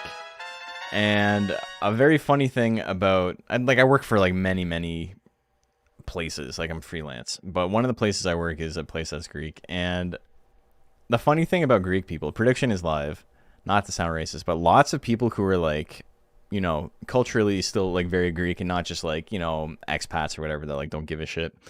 They only really eat Greek food. It's great food, but like they won't eat anything that is not like Mediterranean or maybe Italian. And so whenever we have like Indian catering or whatever, everyone's like, nobody eats. They're just like a big ass bowl of whatever they have. Like, that shit's great. You guys are missing out. 96% on Dire Straits. And it's not even a racist. Like, it's not racist that they don't like the food. It's just, you know, it's not a thing they're used to. They didn't grow up eating food that tastes like that. And, yeah. Oh, I love that. It's so good. Indian food is like a top tier food. I'm not necessarily big on like the Indian cheeses, like the paneers. I'm not like, I love cheese, so I think maybe I'm it's never what I'm expecting. But as far as like, you know, the rest of the food goes, I love it. Greek food's good too. Greek food is also like fantastic, yes. Damn, the anger, the back charge. Oh, we're so close. Flour bread almost took it. You'd love a society like ants? Brother, I'm pretty left-wing. Even I'm not that pinko. Men don't work, they just fly and fuck. You know, okay, you're making points.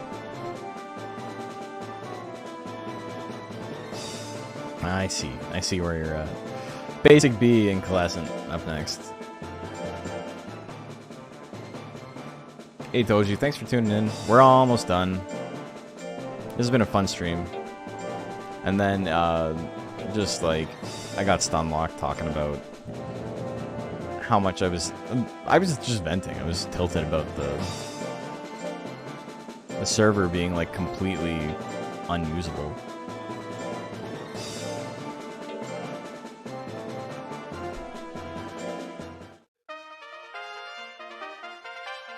Okay, prediction is live. You know what's so crazy? It's so basic. But just like good butter chicken is like maybe like a top 5 food in the entire world. Like, it's so perfect. I don't know how they managed that. Like, I don't know what kind of black magic they had to do to make it taste that good, but goddamn. It's like, it's the perfect food. It's up there. 90% on Coalescent.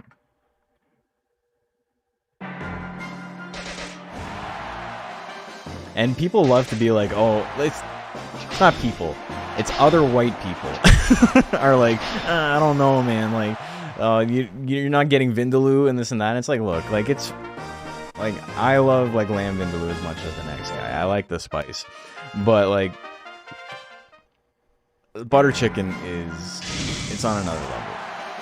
It's a reason. There's a reason it's as popular as it is. There's a reason it's as basic as it is. You're in teriyaki chicken? I'm not really big on teriyaki as a flavor. It's like too sweet for me.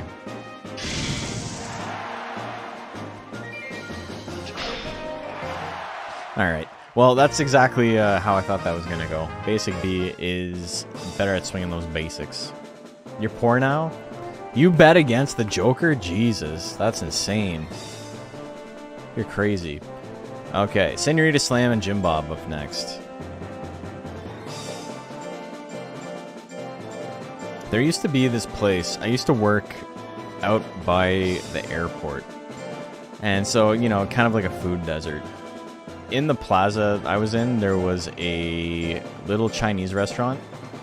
And Chinese restaurant in like the sense of not a single person who ever went there was Chinese, right? Like the couple was really nice, you know, immigrants who made this like great kind of diner vibe where they would make you literally anything you wanted, which is like the mark of a good diner. If you're just like, can I have a sandwich with like X, Y, and Z on it? And they're like, yeah, man. Predictions live, by the way. But yeah, it also had like, you know, standard like buffet type Indian food. Like you had your chow meins and like the fried egg rolls and like chicken balls and shit like that, right? But the only other place other than that was this Indian place. And it was so funny because it was like a gigantic warehouse, but it was in the middle of nowhere, like in an industrial district. So they had seating for like 400 people, but like literally no one was ever in there. And so it would always just be like me and my coworkers. 62% on Jim Bob. And that place was also like 10 out of 10.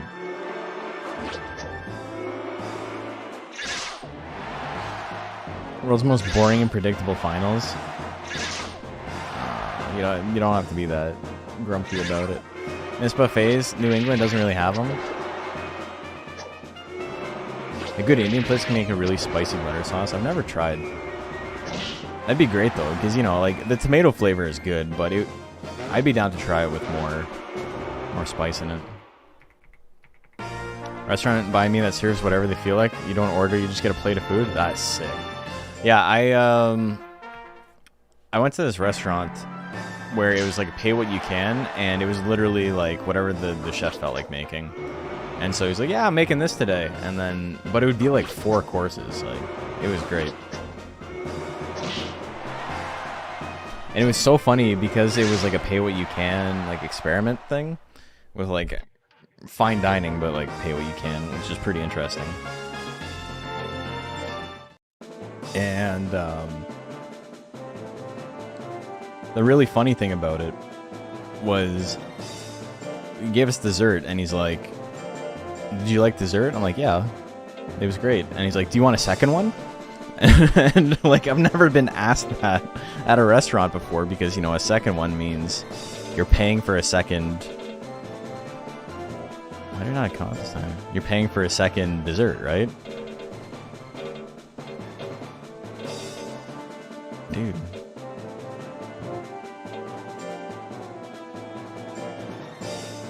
We're all going O2. We're all going spiritually O2.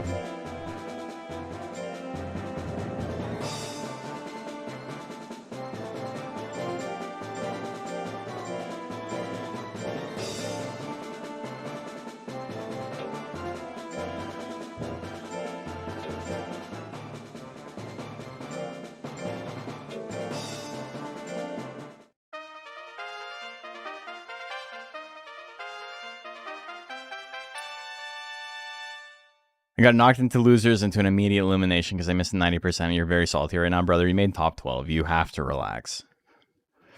Okay. Prediction is live. Who do you like? Just got the playable Ackerel. Yeah, that dude fucks. He's got... You can like beat rank C with him off. off the hop. Yeah, he's top 12.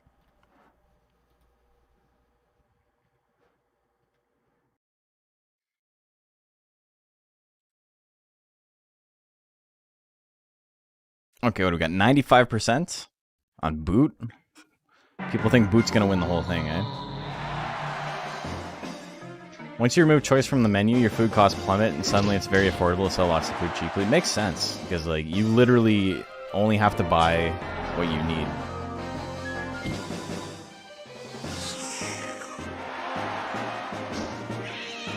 The kiss? Damn, the crit kiss.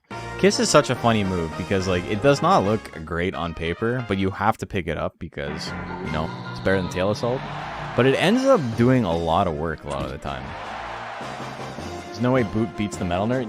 You're gonna have a hard time out-withering him, I think.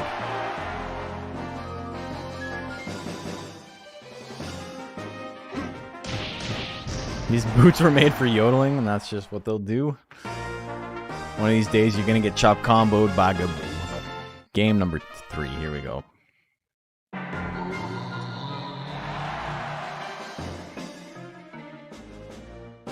Thank you for the setup, Bob. That worked out perfectly.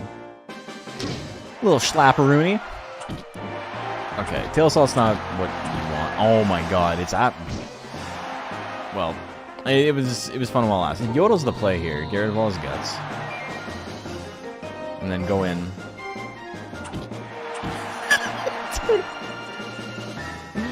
Oh, I'm sorry. That's so sad. He needed one intelligence attack to win it. He threw.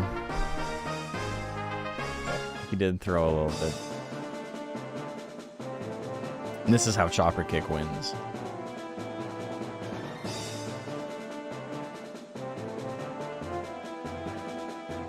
Okay. So, Flower Bed and Jim Bob up next. The Int Suezo life? Yeah, it's hell.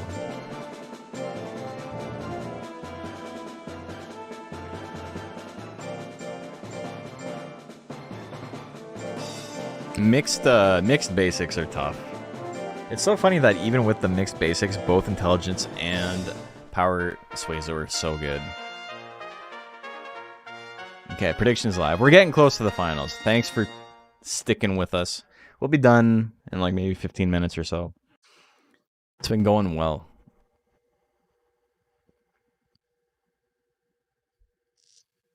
Your body clock is so whack. Woke up at 4 a.m. and left the stream on. How are you doing, man? Are you in Qatar yet? You got 100%? 99 to 1 for Flower Bed?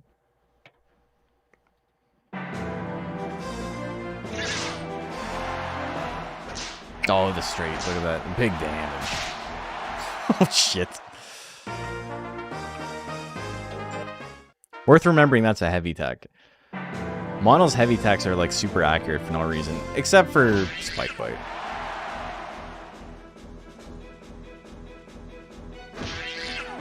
Flower Bed with the good guts. All right. Well, you know, he swung 3 times. You are. You can say you're number 1 fan in the Middle East. I think you and Fahad have to fight for that. Oh, Tentacle's gonna miss at 22%. Jim Bob gonna win game number 1.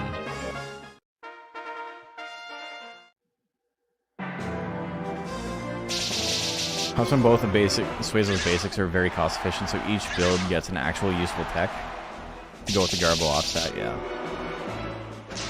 Flowerbed tried. Flowerbed won game 1. That's true. Did he win game 2 there? It's 1-1.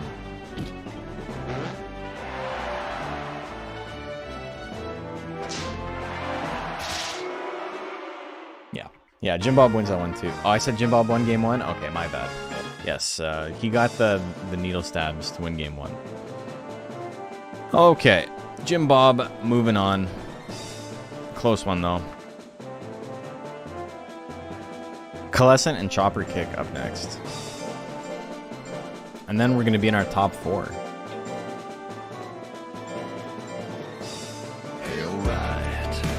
Hey, TT Ta, thank you for the follow. Very kind of you. Chinpour.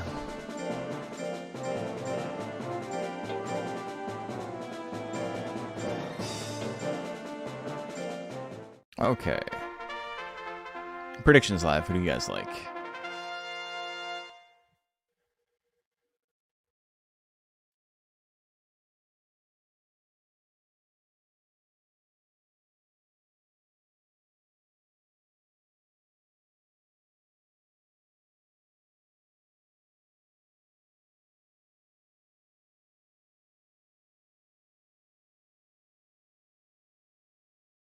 %80 on chopper kick. Here we go.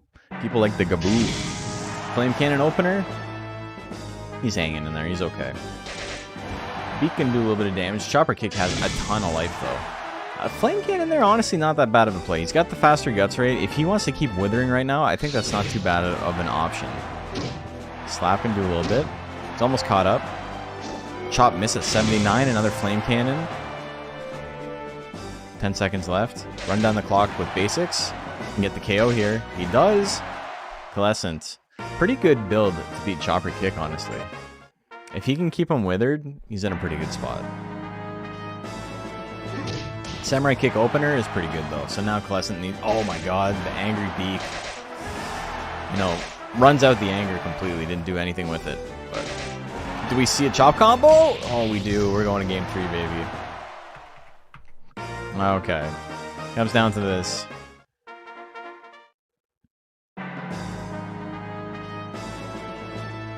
Samurai Kick opener.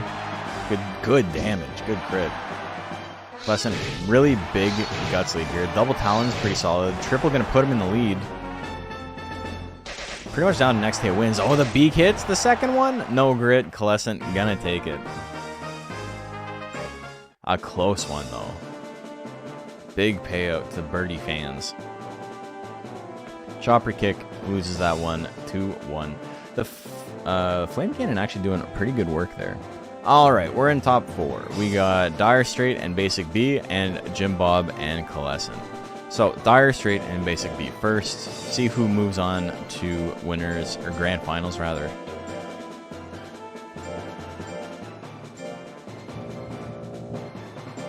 Can Joker beat the worst Metalner?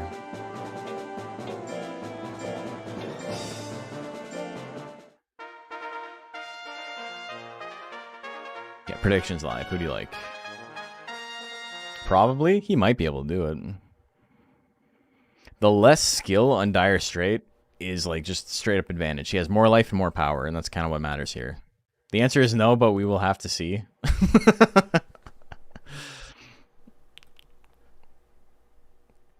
35,000 chips on Dire Straight and 150. About 700 now. It's 50 to 1 odds on the payout for Basic B. That's kind of insane. No withering, or no anger rather. Dash Straight doing big damage. He's getting back in there. Another Dash Straight. Good damage. Basic B can win this on rolling. Many attacks in a row.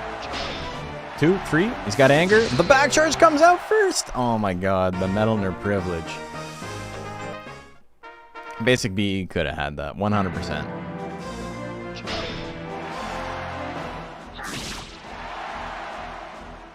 What's so funny is that Dash Straight is like a great move, and other than his basics, it's like easily the worst move in this build. I usually pick it up anyway, because having something in slot 3 is nice when you have that many guts to spend. The back charge miss. Oh my god, that might be it. You see a grit? We do. Both monsters can attack. Who swings first? Another back charge. The grit. Oh my god. He's gonna win. Basic B takes game number 2.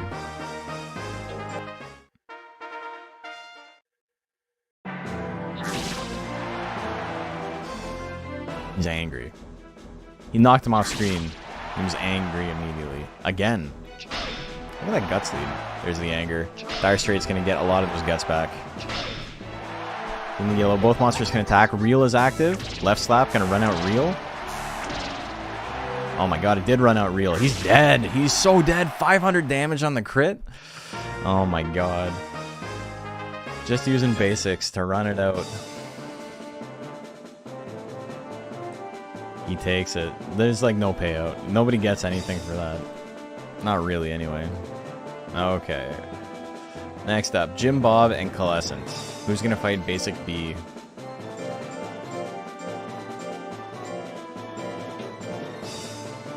AI gained sentience during real. We saw it happen twice. We saw the Phoenix do it as well, right? Or someone do it against the Phoenix.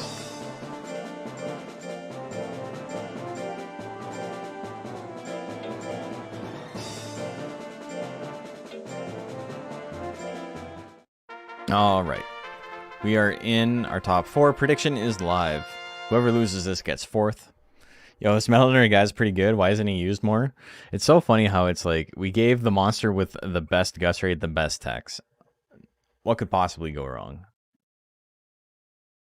It's funny that, like, even with the 9 guts rate, because 9's not, like, that good. Like, it's okay. But it's like Tiger, right?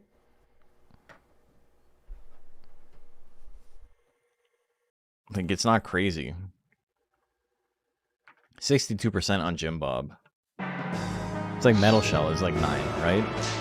He's got Metal Shell's guts rate, which is like, you know, it's fast, but yeah, Blue Phoenix got stalled out, right? He hits him with the flame cannon. He's winning. He won't be winning for long though. He's gonna need to hit him again, and that's what he does. We're going to game 2. What a turn of events. We have only 1 speed monster in top 4. We got no speed monsters. He's in it. He's still in it, technically. He has to do a lot of damage, though. Gas is not the play. He wants the gas.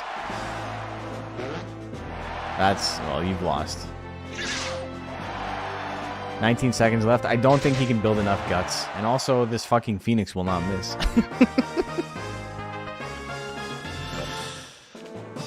The bird doesn't actually have that low of accuracy. He's got a pretty standard tank build. Birdie wins it. Alright. All tanks. Oops, all tanks. Here we go. Basic B and Coalescent up next. Hitting a lot of 20%. To be fair, they're like closer to 30%, right? But yes, he is hitting a lot. Why couldn't I? Why couldn't I? I beat a sick joke. I'm happy with that. Okay. Predictions live for our 3rd place match. Winner of this gets to fight the Metalner. What are you going to do? 4th is a lot better than I expected. Yeah, he's pretty good. Jim Bob doing good.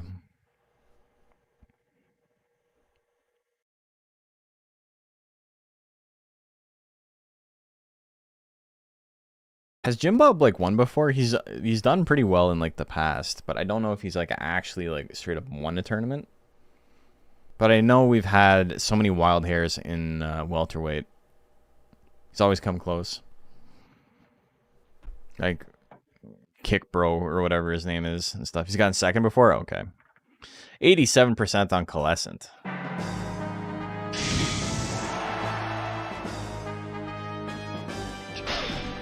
Basic B, Joker has what, like 10 guts rate, I think? So Phoenix is slightly faster. Phoenix has 9. Or do they both have 9? Came in 2nd a bunch? Okay.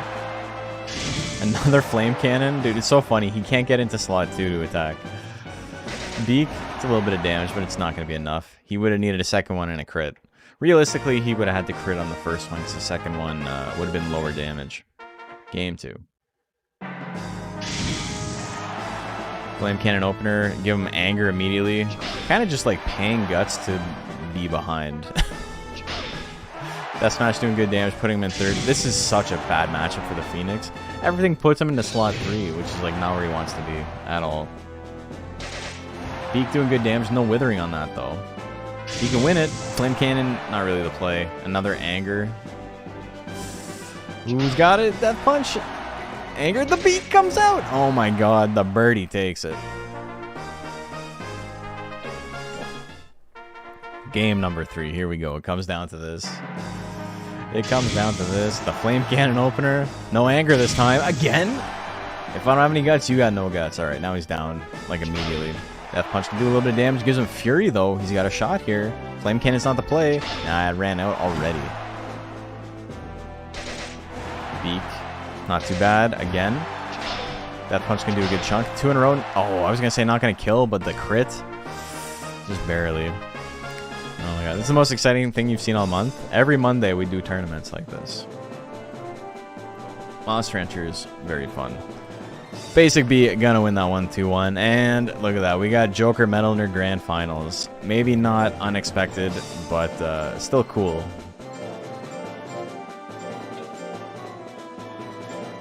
We got a ban Joker. don't look on the left side of the screen. Alright. So, I'm going to make a prediction. And before I set it up, I'm going to explain how it works so you guys don't bet stupid. The way it works is you are betting for who is going to win the tournament. For Dire Straight, he needs to win 3 of 5 games. A first to 3, best of 5, however you want to explain that. Basic B needs to win 2 of those because Dire Straight has not lost yet. So Basic B is in loser side, Dire Straight is in winner side. If you're betting on Dire Straight, you're betting that he can win 3 matches before his opponent can. If you are betting on Basic B, you are betting that he is going to do that twice in a row. Back to back. So, Basic B needs to win 6 games, Dire Straight needs to win 3. Prediction is live, and you got a little bit more time to bet, because I know some of you guys are going a little bit crazy with your bets. So, make it happen.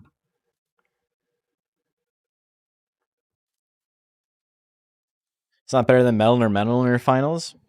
Maybe. Yeah, this is a pretty funny final. Again, the extra life and extra power does mean that Dire Straight has a straight-up advantage.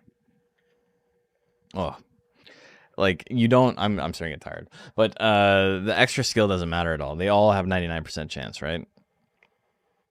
So Basic B's high skill build works better against speed monsters, but against tanks, like, it is, like, you know, objectively a little bit weaker. It's just that the monster is so strong that he can deal with it.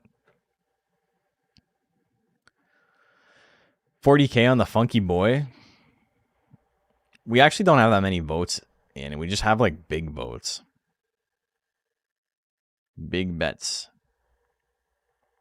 Betting against Metal Nerd in case of big payout. I think someone ruined it for you because it's only 5-1 odds. 43,000 chips on a Dire Straight and 12,000 on Basic B. Here we go. Back charge opener, good damage, good withering. That move does everything. It's the best move in the game, except for maybe straight. He's got it twice in a row. He hits the grit. He's still in it. But you can't win this. Oh, he dodges. Okay. Angry. Again? Okay, now you can win this. Damage on the smash. Dash straight, gonna land. Basic B doing his best. He's doing his best.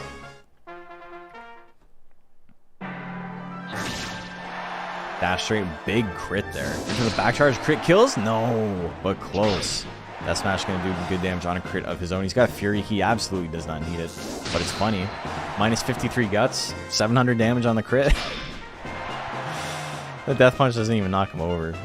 He had no guts left. Dash straight gonna take game number 2. The grits. It's the band mon except without the 6 guts rate. Yeah, he's 2-0 grand finals right now. He needs one more. He's on tournament point. He's got the anger. It's over. You've lost. Okay, that shit costs 20. Why isn't it? It withers so much. He grits again. 3 grits. You can't say he wasn't trying. Metal Nerd's pretty good. Why is back charge? Everybody always asks, how is back charge? But nobody ever asks, why is back charge? That was... Yeah. That makes sense. Yeah, that makes sense. Dire Straight gonna win the whole thing. Jeez. There was so much lead up to that.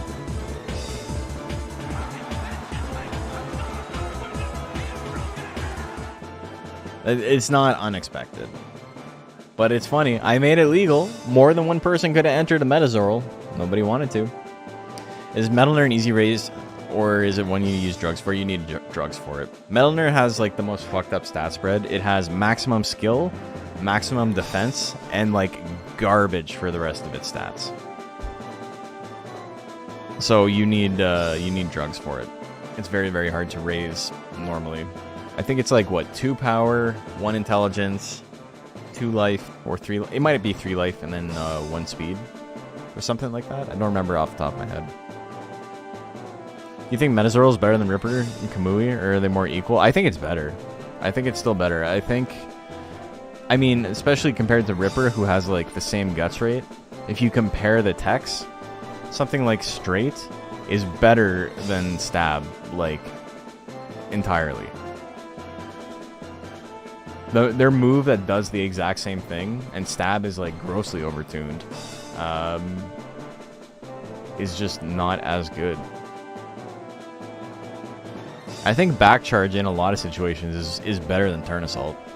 I think it's like hard to come up with a situation where that's not the case. I mean, minus skill or whatever. But yeah, it's that monster is stupid. But I don't think it's like so much better that it's like it's not purebred, right? Oh, my camera. It's not purebred. It's not that good, but it's I do think it's slightly better than the other two. I think it's Metalner has no losing matchups. Metazorl has no losing matchups, but is just objectively weaker than purebred Metalner. And then, you know, there's like the triangle with like Kamui and Ripper and Astro, and Astro is stronger if those other 2 monsters are legal, because it like tends to beat them. But it's a little bit weaker if they're not legal, because it's not as good. Like it's a weaker monster overall, even though it's one of the best monsters in the game. It's just that it has good matchups against the other stuff that's banned. And then Joker is in there as well. Joker's in that mix for sure. Tried raising Metalner without drugs and it's not fun? Yeah, it's messed up. Anyway, we got Dire Straight with the 7-0, Basic B with the 5-2, Coalescent with the 5-2, Jim Bob with the 6-2, Flower Bed with the 3-2, Chopper Kick, and that is our top 6. We got Boot, Senorita Slam for our top 8, and then Helverine, Legas, Matafleur, Silkback all get top 12, and our top 16 is rounded out with Beatalion, www.lame.win. I got your email. Escudo and Dash and Part. Fun tournament. How many rounds did the Metalner lose? Jim Bob lost round 2 and made a pretty good run there. Escudo lost round 1, 3 in a row. Not bad, not bad. People gotta lose. Monsters gotta lose. There's only so much you can do. Made the top 24, going 1 and 2. I'm okay with that. Only lost to the Bannablemon. That's a win in my heart.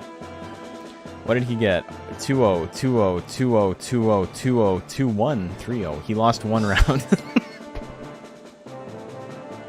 And the round he lost was like almost a grit tie. That's so funny. Yeah, Metazorl is still too good. In this format, at least. And like, he fought tanks, he fought speed monsters. I think he's even better against speed monsters than he is against tanks, because he can't wither them. His techs are too accurate. His guts rate is so fast, he can keep swinging. And then when you can't dodge back charge, you lose. So he has no bad matchups. He's the best in the game for a reason. People are always asking, why is Metalner specifically, Metazorl less so? Nobody's ever asking how good Metazorl is, but people are asking why Metalner is good, and hopefully this tournament, you know, shined a bit of light on that. Because, like, none of that shit was close, man. That shit was not close. Man. Okay, let's go raid somebody. Oh, we're gonna raid Monster Bet tonight.